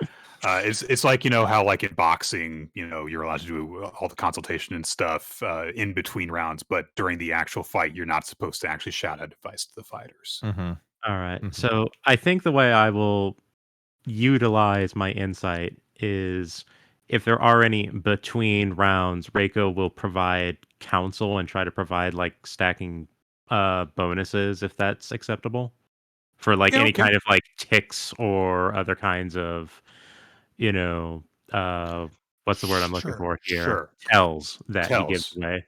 Okay. Mm, That seems perfectly acceptable and reasonable to me. Yeah. the one So that's thing what that was that's what. All right, but that's Reiko's position. Then she's going to be watching him for his tells. Right. Now, by the way, the person who's actually going to be sitting at the table and rolling the dice, you can switch that out. It right. That's doesn't what I have to be- figured. But if one of you like has a particular, action you want to grind and you want to do all the actual rolling and stuff, we can do Mhm. that too. I have one last little thing that might be fun to tap into here, and that is for Tan themselves, they have a spell called Borrowed Knowledge, which allows them to give themselves proficiency normally in a skill for the next hour. I have that too. I was thinking about that. I'm like, I don't know if casting a spell to enhance oneself is allowed. I mean, it's oh shit, it requires a book of at least 25 gold. Fuck that shit. I don't have books. Books are expensive, man. Books are for I nerds. have a book. But I do actually have a tome. It's priceless. Which means well, in any case, I was just thinking about that. Like, I don't need to go with that angle there, but yeah. But I have a feeling that Tan might be forced to be the first one up to be made an example of in this situation here. So that's sort of my read of the situation, at least. All right, you guys, you step up to the table, and before you sit down, Davy Jones says, "Oh, of course. One more thing. We haven't decided on what exactly the stakes are. So, let me see now. You wanted to know about this Trelawney bloke. You wanted to know what's become of your friend Gideon. You wanted to know a few more things. Oh, it's quite a steep. Don't forget the demand. petition for assistance there. Let's say if I win, I'll help you in every way I can. In any way I may know of, involving all those things you're asking of. I will assist you to the best of my abilities. And if ye lose, when ye lose, one of ye must spend a year aboard my ship as part of my crew. It's my normal asking price. I wonder how long these year tenures last beyond those initial terms. Tis a thing that is entirely outside my control, I'm afraid. I only make the offers. 'Tis up to the people who work under contract for me how well they can work them off. Naturally, the boss doesn't know how things work and has no control over their own businesses. My mistake. Oh, yeah, I'm familiar with that. Do we have a deal or not? Counter offer. We'll help you with anything of one project of yours.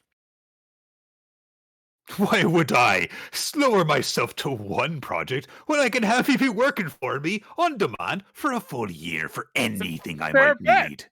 It's not a fair bet. A fair bet that I decide it is. Oh, calm now, for Davy. JV? JV. JV Dones, come on, JV Dones. I broke into the ale there already. Well, I'll tell you this. You don't like the terms. You don't have to bet. Good luck getting back home. We have a boat. Sharon sailed off. Yeah. Oh, did he? I missed that. Yep. No, we still have a boat. We have this one. We just have to throw Davy Jones off Sharon overboard. is just beyond our visual range. Suddenly, boss fight. I don't have stats for this. Sharon is just beyond our visual range with like a binoculars, just watching, just going, just laugh at us. No. Sharon just is over there, just has popcorn, says nothing. He's not even eating it. He just has it. Just has it. It'd be obviously, a great travesty for those who are already under employ to find out that they may have been under employment under less honest terms, but that's not my problem to worry about if that information were to come out. Make an insight check for me. And specifically, or anyone? Okay. Unfortunately, yeah. My prior insight- anyone can make the insight. Tan, in addition to that, make some sort of like charisma. Like you can be intimidated, it can be performance, whatever you're comfortable with. I'm just hovering around my passive over here. Deception. Everyone's hovering around my 16. passive. 16. Okay.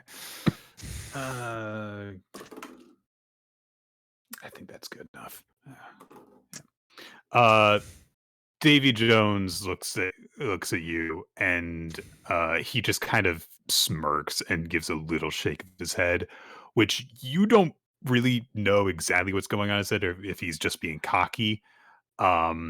Jerome and Reiko, and you guys essentially know that Davy Jones is not concerned with you saying he's cheating, because of course anyone who is in a bad position is going to call the captain a cheater, but it's a matter of if you can Proving the matter, that that's he did another. it, how he did it, that's a very different matter. Just saying he's a cheater, everyone knows he's a cheater. How does he do it? When does he do it? Those And are that's the why things. I'm watching him. Yeah. All right. All right. So you okay? Sorry. A deal or no? And he spits. He takes off his hook hand, and a flesh and blood hand grows from the stump that the hook fit over. He spits into it, and this weird green saliva drips into it, and he holds out his hand to you. God, you're Tan, such a drama queen. Hold on. Tan will do the most disrespectful way to do this. He will shake the hand after using prestidigitation to clean off the spit from it, and right as he's coming in contact with That's it. pretty funny. That's exactly what I was thinking of. I was actually going to ask if I could do an Arcana on there. I'm like, oh no, he's hit with the black spot or something. The black spot. And Tan will also say, thank you for cleaning your hands before this. It's so rude for someone to soil the good spirit of a competition. Aye. It's always good to just shake hands and know that a deal's been made.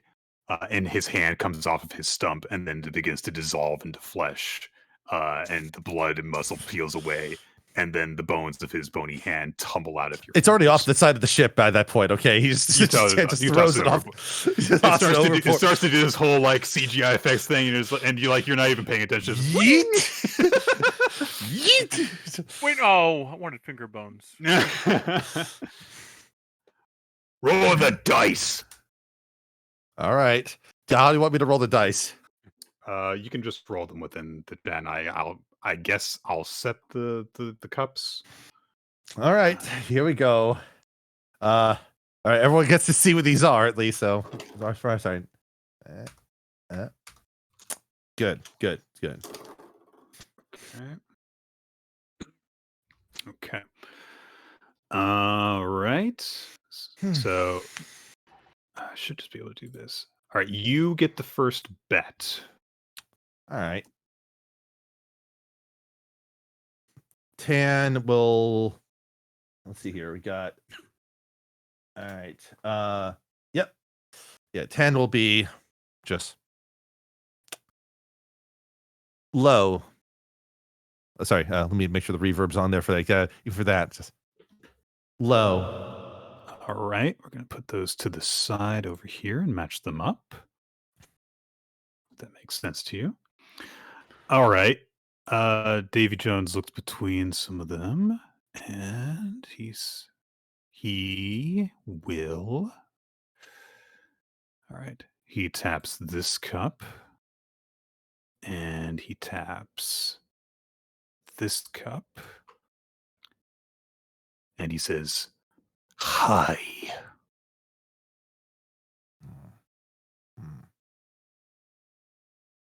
Tan thinks for a long moment, rolls with some possibilities.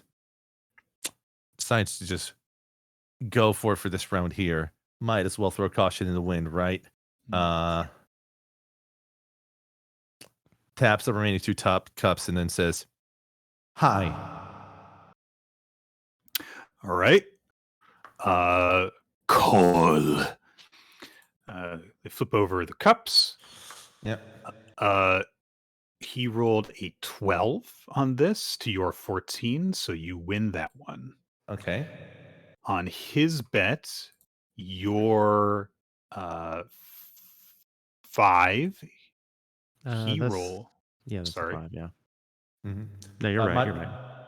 Yeah. I rolled an 8 for the second cup that he picked there. Yeah. And he rolled what? He rolled an 8-12. So that was Kai there. Yep. Yep. And then it was you rolled a 5. And right? I said low. Correct. Yes. He rolled an 8. All right. So that sequence went basically everyone who made a bet was correct on their bet. Correct. So you win 1 plus 4. He Yep. wins 2, which means overall you gain 3 on him. All right. Anything you guys want to be doing while observing this? Where are you looking for? Ugh. Passive 15. Okay. You're not picking up anything from Davey right now. Yeah, it seems like you played that one honest. Beginner's luck. Okay. Well, all we need to do is just begin every time then. He starts rolling his dice and slamming the cups down again to start his new bet. All right. Do we want to switch out for the next round on our side, or do we want to have Tan keep on going here? I mean, his beef is with you. All right. Tan will do 15, 14, 12. All right. All right. Davy Jones goes first for this one. Mm-hmm. He's going to indicate here. Mm-hmm. And here. Okay. Low. All right.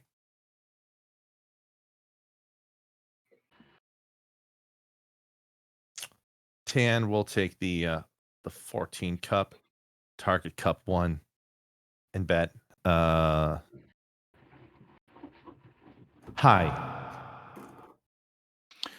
All right.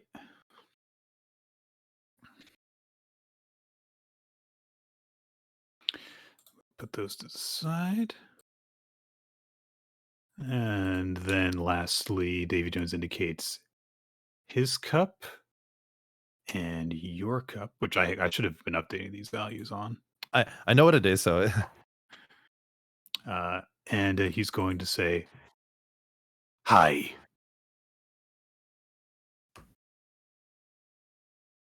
All right.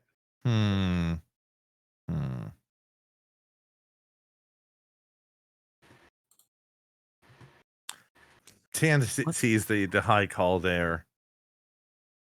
By the way, what's the pool everyone has? Like, do you start with like what, 10? 20. 20? Okay. Yeah, so currently Tan had 23 to Davy Jones 17. Right. Okay. Tan is going to think for a moment. This first one was 12, yeah. This is 12. That's the 12, sorry. This was 15 and this is 14. Right. Okay. So he's saying finish that this round. I have a suggestion afterwards. Yeah. Okay. Tan thinks for a moment, and for the purposes of fishing for information out of this whole thing, Tan will be, all right, call. Let's see him.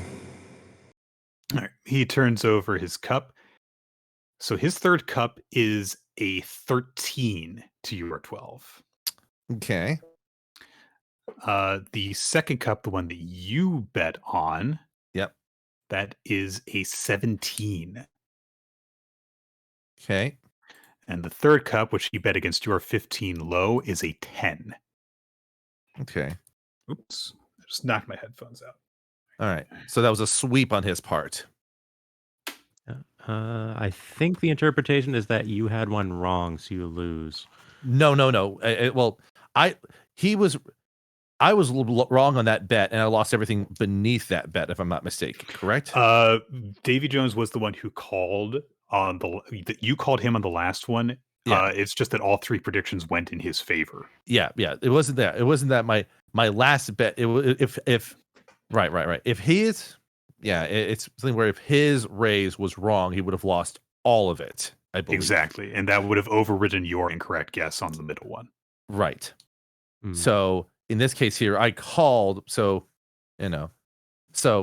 yeah. So it just so happened that the last one he was high by exactly 1. Yep.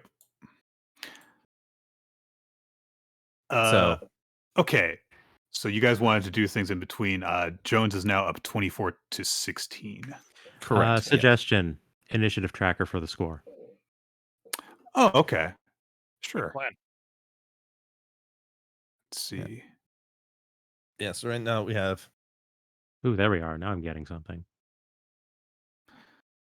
23. Okay. Now let me roll something over here. I do have equipped in all this there. Ooh. I do have equipped for the aftermath of that as the insight roll's being made there, Nick. I think you'll enjoy this. Okay. Tan will aside. See, now that you're a beginner, you're just getting luckier now, Davey.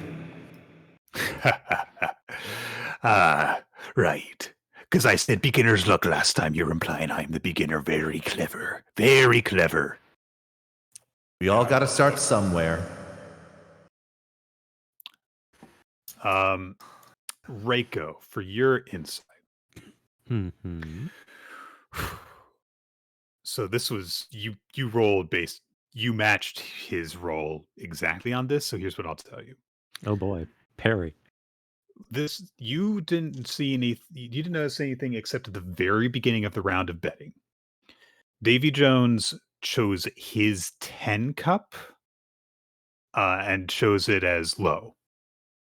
So 10 low is a little bit risky, but it was the first round of betting.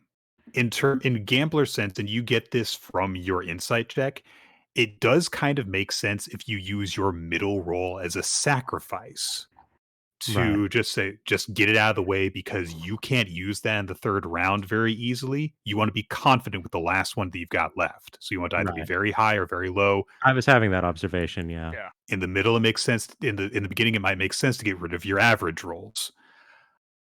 Davy Jones was pretty confident that he was going to be right choosing that 10 as lower than Tan's first cup.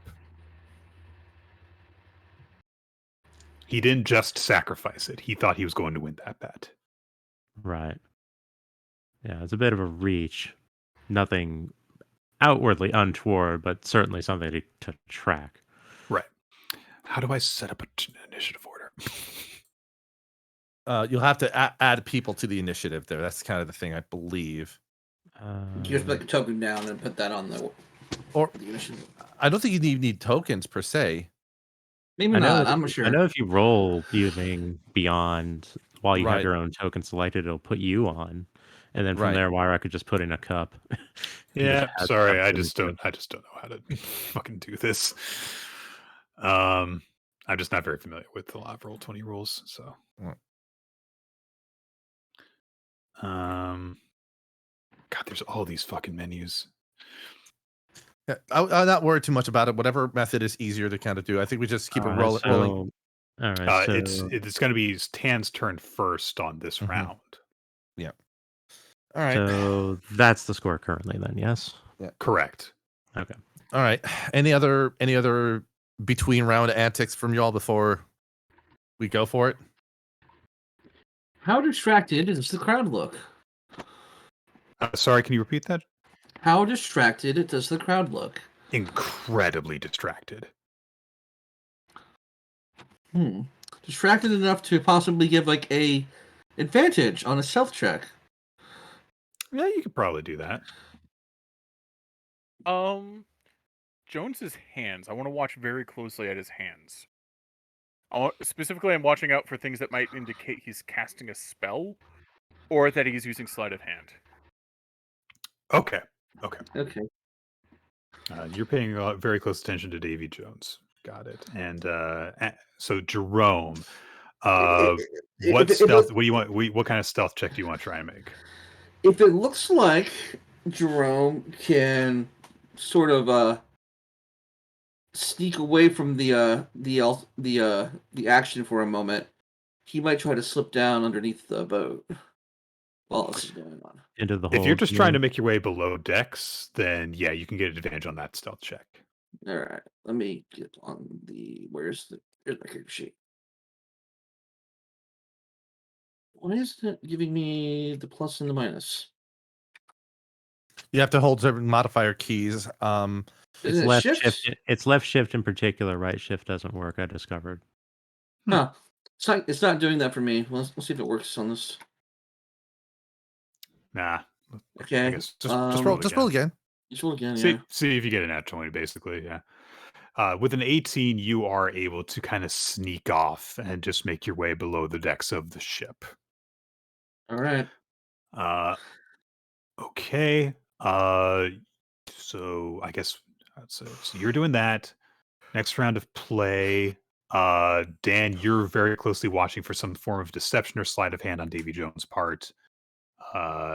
And Reiko, you're looking for tells still.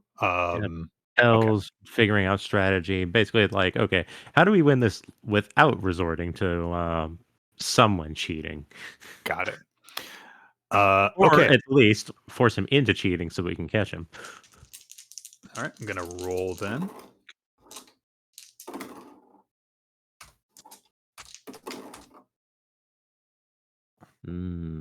Good gosh. Good rolls. Good rolls. All right. Is your bet first?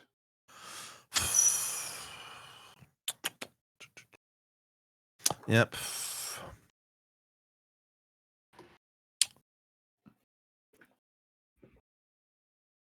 Okay. Hi. All right. Gonna move those over there. He indicates. Let's see.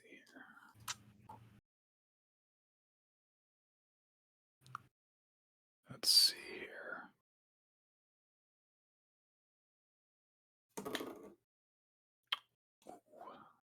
All right. He is going to indicate these two.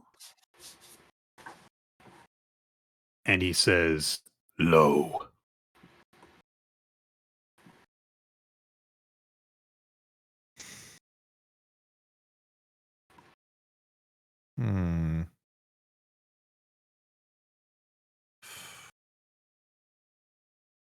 I'm trying to think of the most useful step to do here, information wise. So I'm debating just calling it here. I think.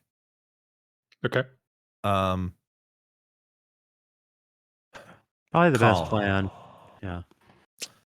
Because folding does not give us information about what Davy Jones has. So that's that. Well, it protects us. It doesn't get us information. So Yeah. All right. So against your 13, he has a 7, which he called low. Yep. That's 2 coins in his favor. Your bet was 13. You bet against a 13. So that's a draw. No coins were exchanged. So he just gets 2 for that. All right. So that'll be like that. 26 to 14. All right. All right. Yeah. So Tan, Reiko, not Tan, sorry, Dan. Yeah, Reiko, you've rolled insight. Dentalian, go ahead. Perception, because I'm watching his hands, but mostly. All right.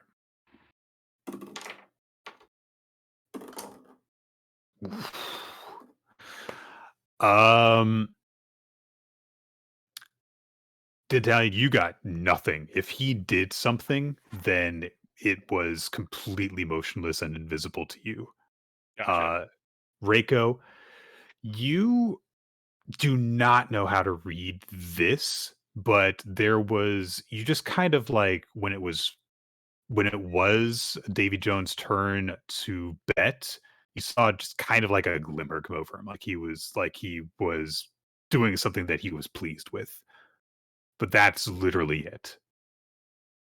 You don't know if that means that he was cheating or if he was just, if he's just enjoying himself because he's up by more than 10 coins at this point.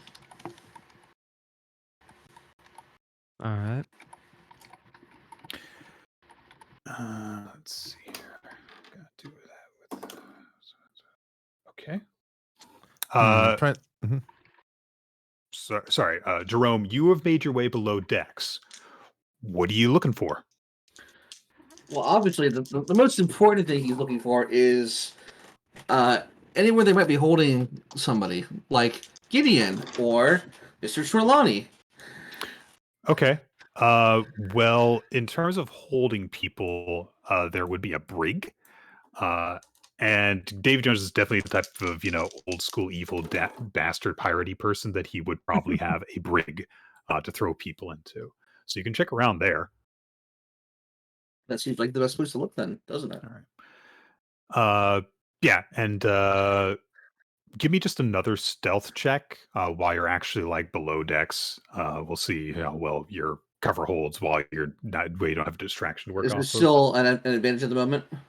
No, because you're away from the actual thing that's causing all of the. All right. Let me do another that- one of that. Okay. That's my re-roll. I was Alright. gonna Here. say, yeah. All right. You roll a 19 with that reroll. You're being a ninja owl right now. So you're able to kind of make your way quietly through the dingy, dark corridors of the ship and start poking your head around. It is going to take you a little while to probably get down to the brig because the brig is going to be out of the way of everything. I genuinely had to stop and think for a moment and remind myself that Ninjal is not a Pokemon. Could be though. It sounds like it, doesn't it? The Pokemon, yeah. It sounds like it. I'm like, no, that's not a thing. That's not a thing. All right. I mean, you could have said it. I wouldn't have known any difference. Let's see here. I'm trying to think of like, is there anything that Tan can do to help out in the situation here? Mm-hmm. Like,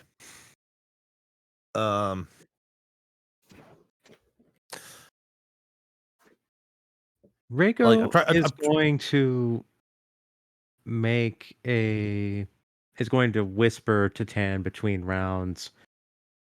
If you're willing to take a risk for a tell, you might try throwing a completely poor bet out there. Like, if you have like a 15, say it low. Right, basically. Imagine putting an 18 out there and saying low.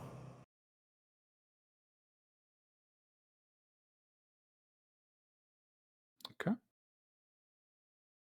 All right. Well, all right. Let's roll a set of 3 here. Good God. Ooh. Yeah. I'm going to call. All right, look. I am going to call Fiat as the DM here and say that I rolled an 8, 12, and 12. So we're going to just re-roll these dice because nothing will be accomplished by this round. All right. Gotcha. We'll just say the round passes without anything of shit. note. All right. Well, I got a pretty bad roll to work with for this round here. Yeah. Okay.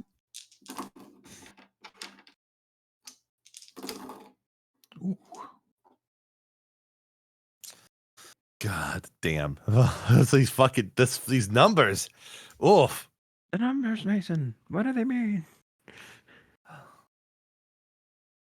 Okay. It is Davy Jones' bet first. Correct. All right, so let me just modify these real quick.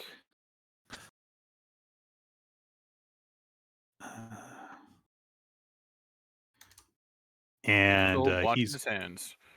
Yeah. Yep. He taps these 2. Well, he doesn't tap them, but he indicates them with his hook. Which one from my end? The far right ones for both of you. Okay. He calls his as being higher. Okay. All right. All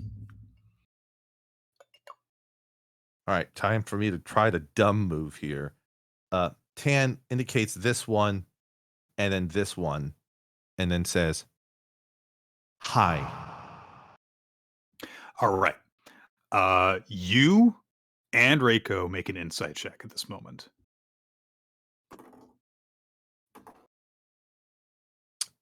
All right. Nice. We got your number, motherfucker. I rolled pretty well on this. You rolled a natural 20, Sketch. So you call this, and you catch for a fleeting moment this bizarre mix of emotions come to Davy Jones' eye. Shock, and glee, and confusion, before he catches himself. And kind of does that thing that nervous gamblers do where they kind of like start checking things again when they really shouldn't need to check them. Checking under the cups and stuff and making a show of it. And he thinks to himself, and then he puts on this grin and he says, "Call." And he flips the cup over and he's got a 17 under there. So his 17 beats your roll of 7 since you called that as high. So he gets the 3 from that. But what you see with your natural 20 insight is Davy Jones was not reacting in shock that you called high against his 17. That's something that, like a regular gambler might react like, "Oh, I can't believe my luck," kind of thing. Mm-hmm. He was like, "Why the fuck is this guy calling high when he only rolled a 7?" Mm-hmm. Yeah, he can see the cups. Mm-hmm. Mm-hmm. And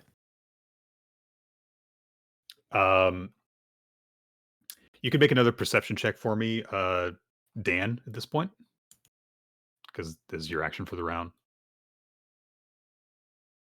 18. All right. I'm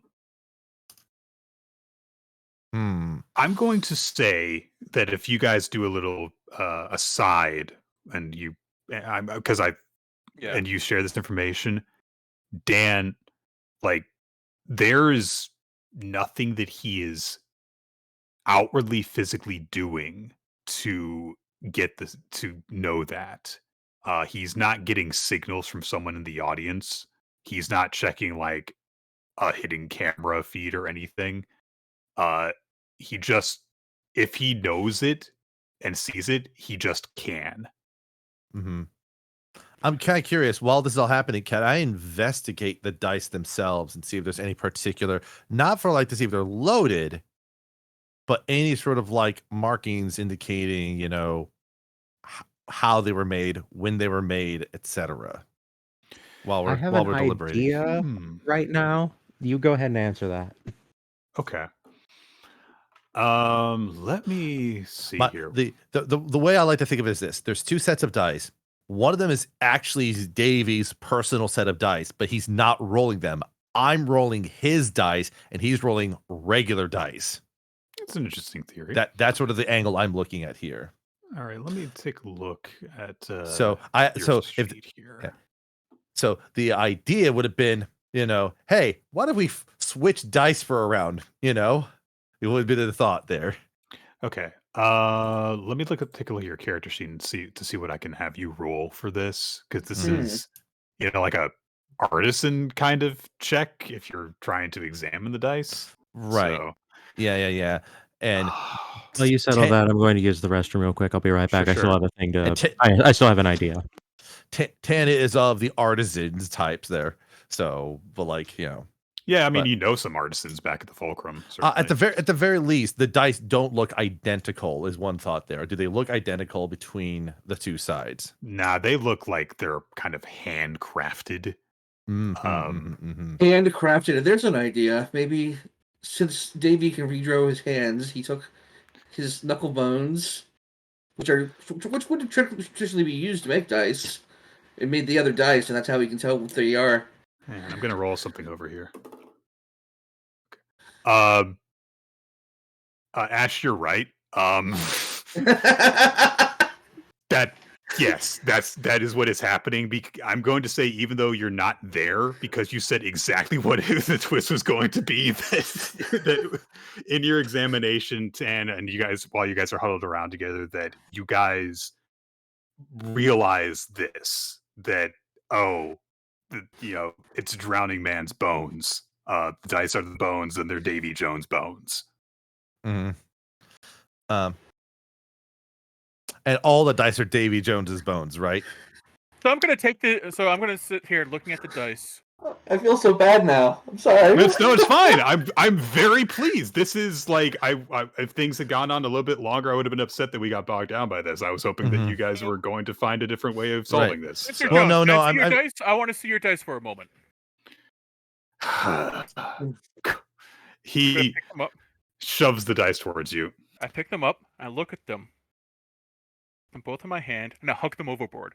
New dice. What are you doing? You sore loser! New dice. They're your bones, Davy. What? And he stands up from the table. They're your bones. So we're gonna do new dice. Make an insight check for me. And you're not bluffing him. So my insight rolled crap. I'm just sitting here thinking like I had a different angle I was gonna go for, but I guess we would have just flipped the table right away. I mean, if you guys want to roll initiative and see who gets to act on this information first, you can do that. My thought was just like, is there a way I could manipulate the dice in some way? I was the whole time I've been waiting for a way to manipulate the dice.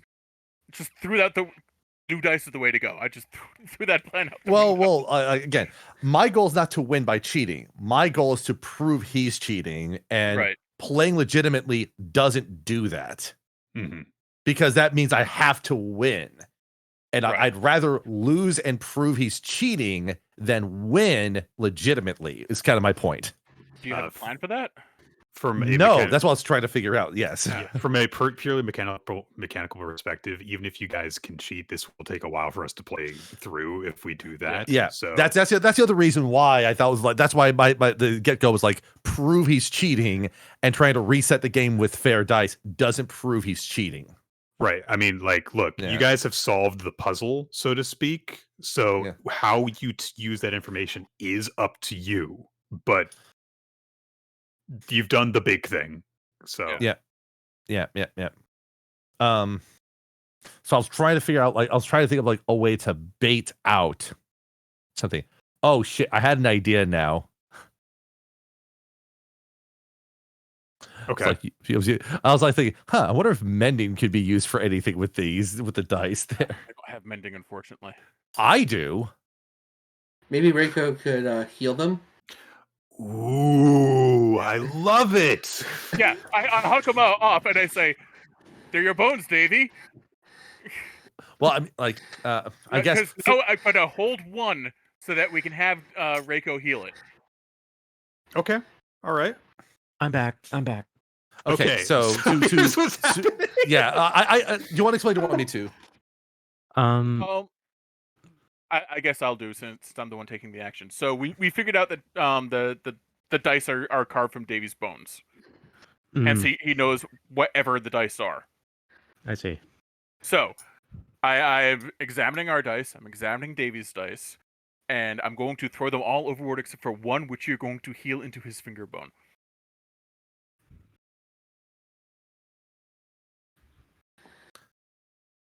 So I'm throwing the dice over so he flips out. Then we're going to prove the plan by having you heal it. All right, I can do that.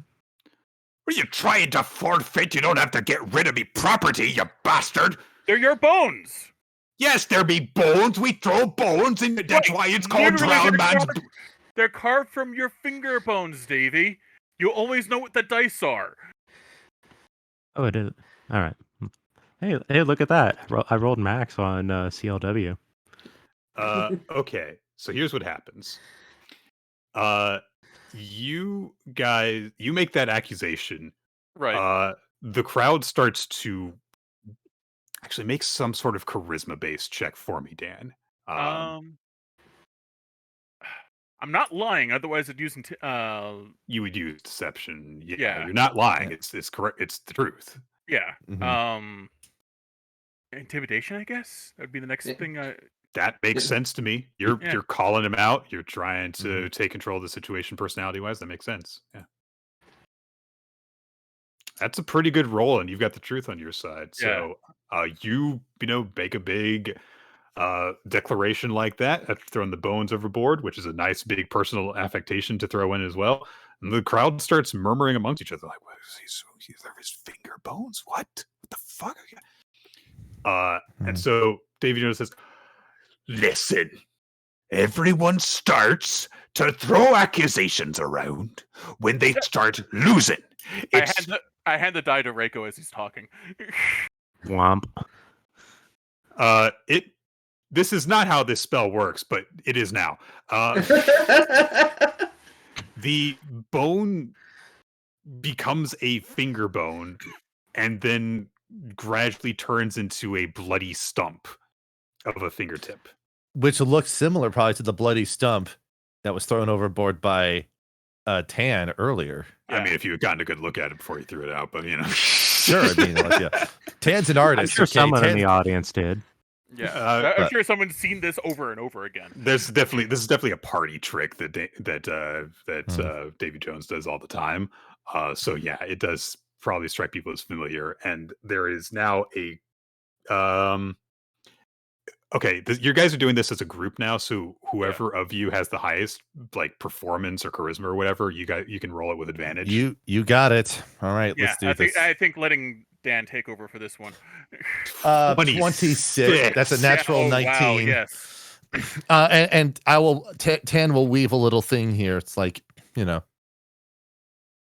much like your desire to never be forgotten, you can't even forget your own individual fingers, using them as puppets for the tapestry you weave of a fair captain leading their crew gallantly on the ocean, only for the truth to be your fingers point to deception and a false premise.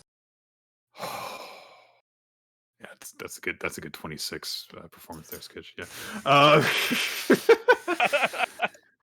All right. So you guys have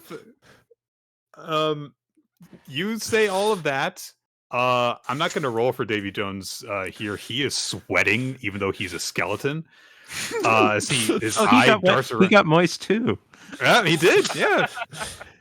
Not so dry anymore. The crowd is starting to get clearly pretty pissed off as they start to look at Davy Jones. And one of them starts to say, "You said that it was just the way the dice fell that I had to spend 10 years on this day." Like, "All right, enough of this. Get back to fucking work, you dogs. Game's over. Show's over. No more.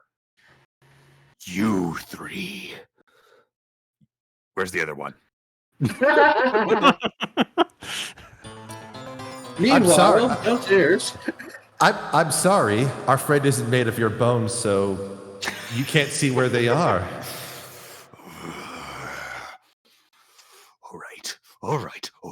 Fine. I got a counter offer for you here. Instead of working as one of our employees for a year, if you have a plank of your own on this ship, you're more than welcome to walk it after we're done. Every part of this ship is mine, I'll have you know, including the little bastards you're looking for. They're on my ship, therefore they belong to me. Davy, Mr. Jones. All right.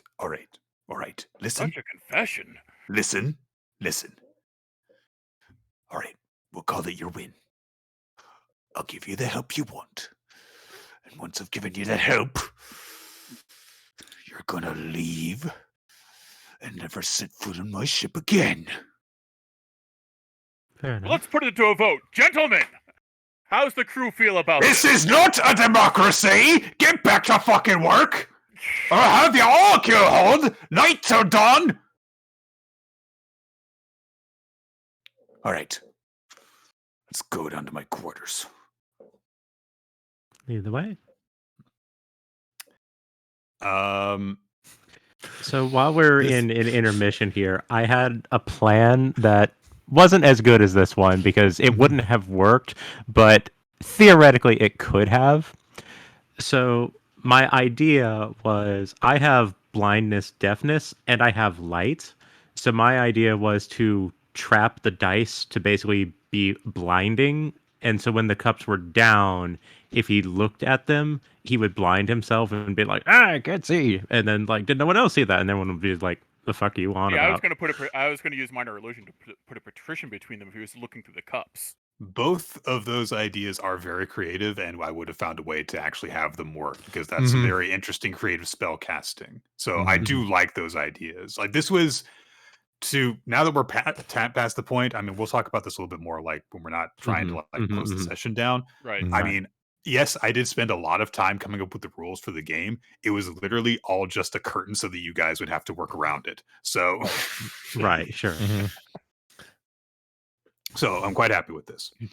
The three of you start to head to Davy Jones' quarters. Ash, Jerome has probably after hearing some quite loud commotion above him, reached the brig. If you would do me the favor of doing some sort of investigation or perception, whichever would be easiest for you to be looking around for stuff. It's pretty good. 18 investigation. You start hunting around through the cells and stuff, and you're trying to find either Gideon or Denzel Trelawney, correct? Specifically, but obviously he would wonder who else is down there too. So there are some people chained up and locked away in the brig. Some people who are just down there because Davy Jones decided to punish them, essentially. That's really what the brig is for. No one here is really a danger to him, but if you lock someone up, then it makes them miserable, especially when the ship keeps going underwater. You do not see Gideon down here. And if you try and ask around, no one here goes by the name Denzel Trelawney. And it's not like there's anyone here who can't respond. There's no one here who's in a monstrous form who can't give their name. Literally everyone you've seen in the ship, aside from Davy Jones himself and the four of you guys, is just one of the waterlogged sailors. They all have the same appearance. It's a shame. It was a good plan B. Turned out to be unnecessary. I appreciate you going outside the box that I deliberately left the door open for you guys. So yeah. And then I suppose at this point, like Jerome is kind of has to head back and either go towards the top deck or at least try to find another room. So I'm assuming at some point he runs into everybody else. Yeah, I mean, I think that probably starts to be hustle below decks again as people start to return to their posts, and that might be the sign that something has happened and that you would want to go back up. In which case, you're going to be directed to the captain's quarters. So, I have a feeling that Dan is the type to be handing out pamphlets to the crew on the way down. Tell them about the merits of forming a union and forming a mutiny. Is mutiny right for you? With like a thinking emoji. Well, pirates are the ones that actually made the first like unions against the guilds. All right. So Davy Jones takes you guys into his quarters. The door is locked behind you, and he says, "All right, let's see here." He goes and lifts up like this. It's a captain's quarters, so it is an actually kind of nice part of the ship. There's like a proper desk.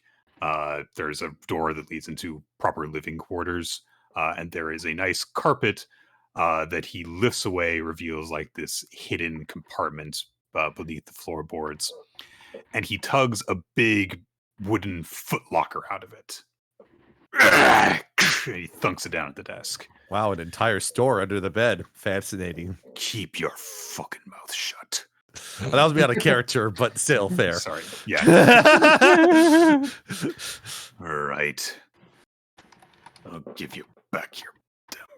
He goes and he wrestles with the lock forbid, and it gives away and unlatches. And he just kind of throws the top off of the lid off of the foot locker, and it's empty. But he slams the lid shut, tries to open it again. Where is he?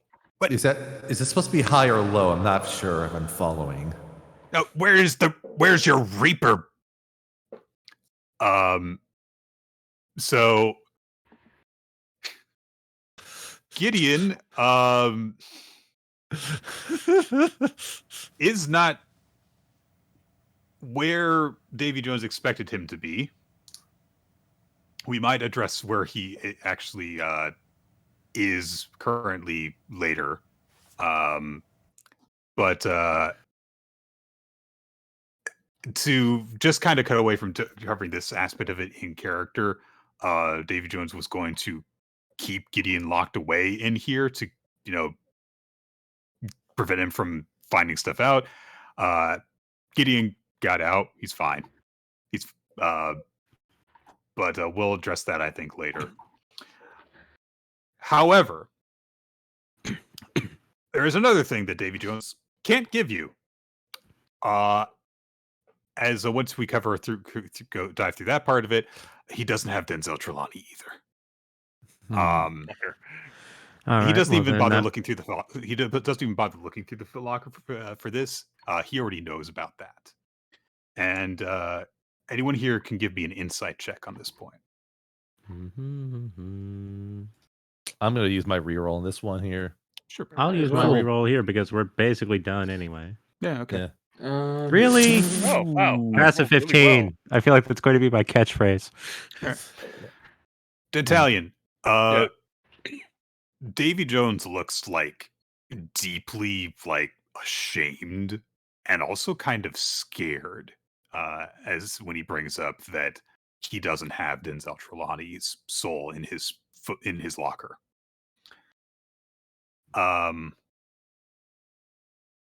He was What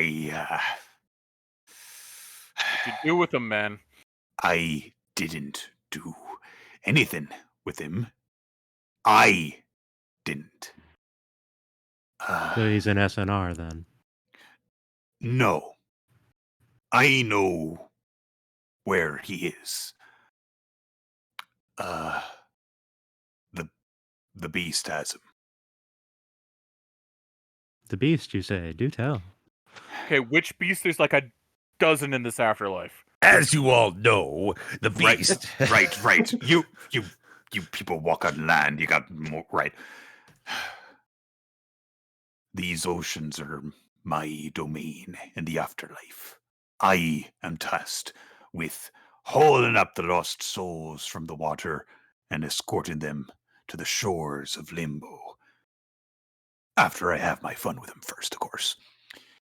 But in truth, I am not the only one who has dominion over the seas, who can claim souls in the lost ocean. There is another who's been lurking in these depths far, far longer than I. Far longer than I sail the seas as man or spirit. It goes by a few different names. I call it the beast because it is the creature that lurks in these depths that, if it wanted to, could devour my ship whole and everyone aboard it if it so fit. Are you talking about Scylla? No. Maybe? Probably not. Leviathan, Jormungandr. Kraken. Which one? Out of character, Scylla is very specifically Grecian and was the one that like kept ships from leaving the Mediterranean. Yeah. And has like big tentacles with like dog heads on the end of them. Yep. Oh, So I'm just listing off all the mythological sea monsters I can think of. the reason why there are such horrible sea monsters is because of creatures like this. Massive beyond any comprehension of man. Vicious as well. More than any man is capable of being. When I went to claim the wandering spirit of Trelawney from the depths, I saw it be swallowed by that creature. Somewhere in the depths below, it swims. I can, as It's part not of my Cthulhu, vow, is it? No. Cthulhu was made up by a early 20th century racist. No. I'm talking about a real creature that exists, that's got big, sharp teeth, and swims in the ocean and has lived for thousands of years. Would have been dead for thousands of years. Reiko holds up her hands. It's like, all right. Just checking. Look, there's a lot of things I am, but I will not tolerate anti-Semitism. I may be a liar, I may be a cheat, I may be a slave driver, I may be a terrible boss, but I'm not an anti-Semite. You hear that? But I'm not racist. I hate all people equally. Yes. I may hate the Swedes, but I'm not an anti-Semite. What? What did the Swedes do to you? They took me leg! Davy Jones, not an anti-Semite. Oh, that's that. I also like to think now that of the Davy Jones locker being sold at IKEA. You know, home assembly. My locker is made of better stuff than particle board. I will assure you.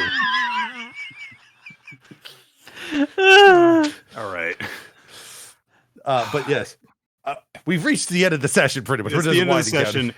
Davy Jones will assist you as he sees, to the best of his abilities, which means that he will take you to where he thinks the beast is. But that is essentially the most that he can do.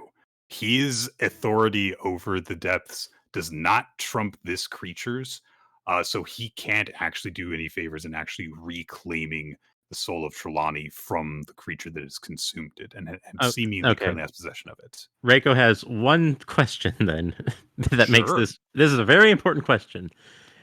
Is this creature sentient and can it communicate? Yes. Okay. I was going to cover some stuff that happens after this later, but I think that we're just at a good stopping point, and it's at the time that we normally stop the session. Mm-hmm. So I think that we could just call it there and pick up next time. Sounds good. And also, we'll find out what happened with Gideon, I think, as well next time. All right, so that's gonna do it. Thank you all for tuning in. Well, please join us for the session next time. We'll have it recorded here on twitch.tv/MechaGM, and Peter, I'm sure, will post the recording of it on YouTube sometime in the near future. Thanks, everyone. Yep. Thanks for watching, everybody. Ready?